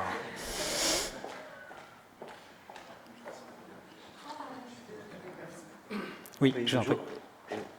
Oui, donc Jérôme Gattier, donc je suis invité aussi ici au Congrès avec plaisir. Donc, je travaille au ministère Écologie et Logement. Je m'occupe du plan bâtiment durable au niveau national, qui est une mission qui regroupe plusieurs milliers de professionnels qui donnent du temps pour essayer de faire muter le monde du bâtiment. Donc j'ai une bonne nouvelle, c'est que c'est sur la formation. Et après, j'aimerais vous demander un conseil. Alors la bonne nouvelle, c'est qu'on a identifié les MOOC comme un support novateur et quasiment révolutionnaire de formation. Et donc, en partenariat avec l'ADEME, on a créé une plateforme française et francophone de MOOC pour le bâtiment durable, qui fonctionne en marque blanche par rapport à la plateforme Fun. Donc on a une série de MOOC qui s'installent sur cette plateforme. Alors, le bémol, mais les collaborateurs, s'ils m'entendaient en parler, ils seraient peut-être mécontents parce qu'on doit toujours dire que tout marche bien.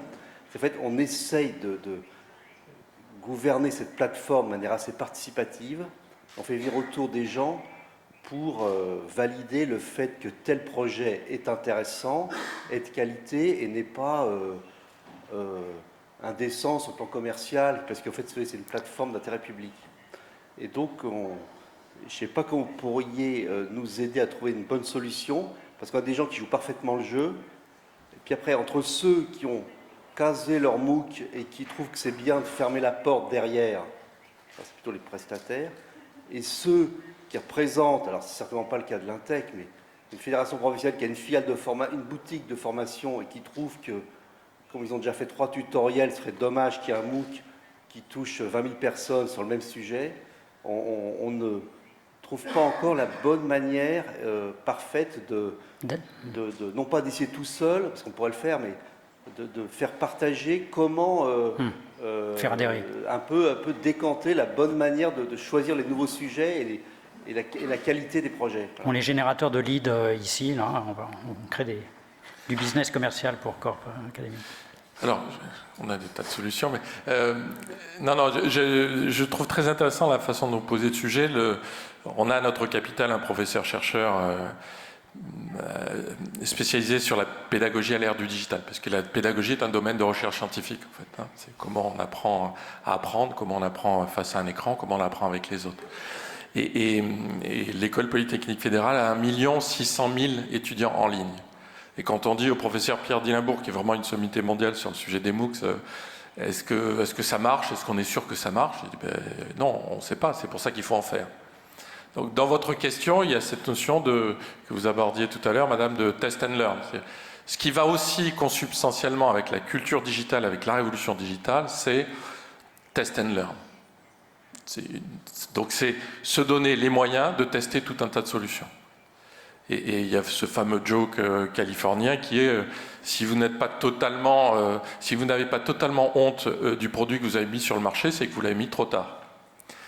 Ce qui va avec cette culture du test and learn. Alors, ça ne vaut pas pour les avions, j'espère, ou pour les sous-marins nucléaires, mais en tous les cas, pour tout ce qui est du domaine du soft et des compétences douces, le fait d'expérimenter. Le deuxième commentaire, c'est que la France a su réagir très vite face aux plateformes américaines en particulier, Coursera côte ouest et edX côte est avec MIT Harvard, avec la plateforme France Université Numérique. Donc il y a et c'est même mieux qu'à l'époque où on avait réinventé le CECAM, le Concorde et nos standards à nous, c'est que sur les serveurs de l'INRIA, il y a une couche de logiciels américains. Voilà, donc c'était vraiment, moi je trouve que la France, sur ce sujet des MOOCs, et il y a des startups de la EdTech en France qui sont absolument en avance et en pointe. Et il y a beaucoup d'argent qui est en train de converger là-dessus. Ensuite, voilà, sur les façons, nous, philosophiquement, dans MOOC, il y a ouvert. Donc tout système qui vise à fermer, à ne pas partager, est un système qui a vocation à disparaître.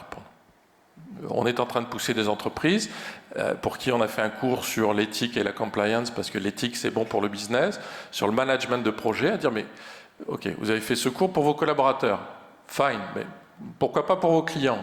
Ah ben oui, très bien. Et puis pourquoi pas pour le reste du monde?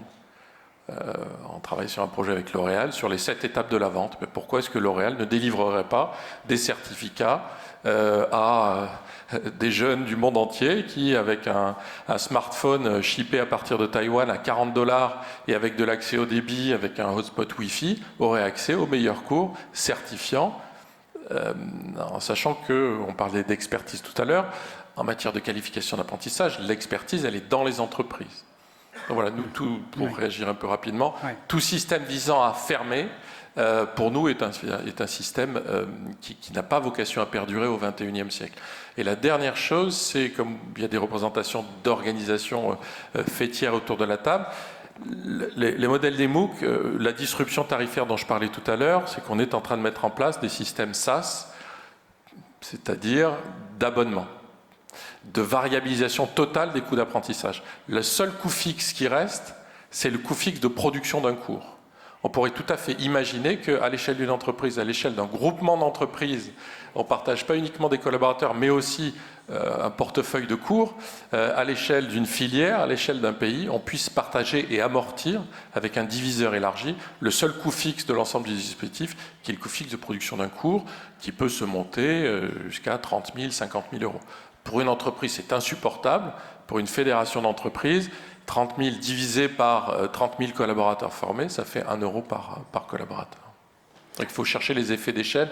Dans les mots-clés liés à la révolution digitale, il y a cette fameuse scalability. Et moi, je pense que c'est pour ça qu'il n'y a pas de géant français du digital. Parce que quand vous êtes... Il y a des filières françaises chez les géants américains du digital. Hein, il y a beaucoup de dirigeants français chez Uber, chez Apple, chez Google, chez tous les GAFA. En revanche, quand vous êtes américain en Californie, que vous faites des lignes de code, vous avez face à vous un marché adressable de 500 millions d'habitants. Bien sûr. Voilà. Bien sûr. Vous démarrez en France avec un marché adressable de 60 millions, plus 24 traductions à faire pour adresser le marché européen. Donc il y a des enjeux un peu structurants qui font que, à mon avis, entre autres, il n'y a pas de GAFA français ou européen encore. Et on parle MOOC notamment cet après-midi, où il y aura notamment Pascal Asselin, puisque l'Intech est éditeur d'un MOOC qui a un certain succès, et vous en parliez ce matin même. Si vous avez d'autres questions, on voit bien que le partage de connaissances est essentiel, mais sur tous les sujets abordés, n'hésitez pas. Il ne peut y avoir que des bonnes réflexions, hein, par principe. En français ou en anglais, ou dans l'une des 24 langues du vieux continent. Pascal, tu veux peut-être dire un petit mot de conclusion et merci pour cette table ronde, Pascal, de l'avoir organisée. Merci.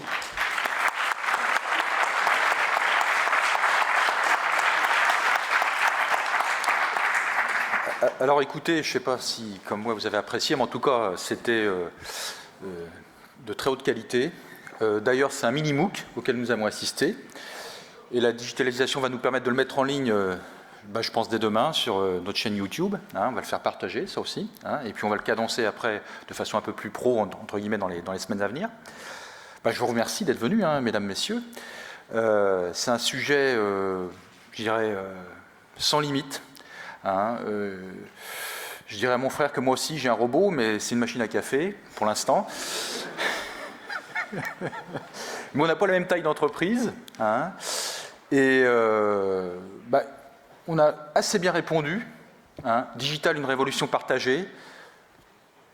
On partage les mêmes espérances, les mêmes angoisses, mais il faut les partager ensemble et puis surtout, effectivement, prendre à bras-le-corps cette révolution numérique. Et voilà, c'est le mot de la conclusion. Après, je dirais le mot technique, il y a le buffet qui est servi dans la salle Jeanne de Flandre, juste au-dessus, l'étage au-dessus, voilà, pour vous toutes et tous. Voilà. Bon salon et merci encore.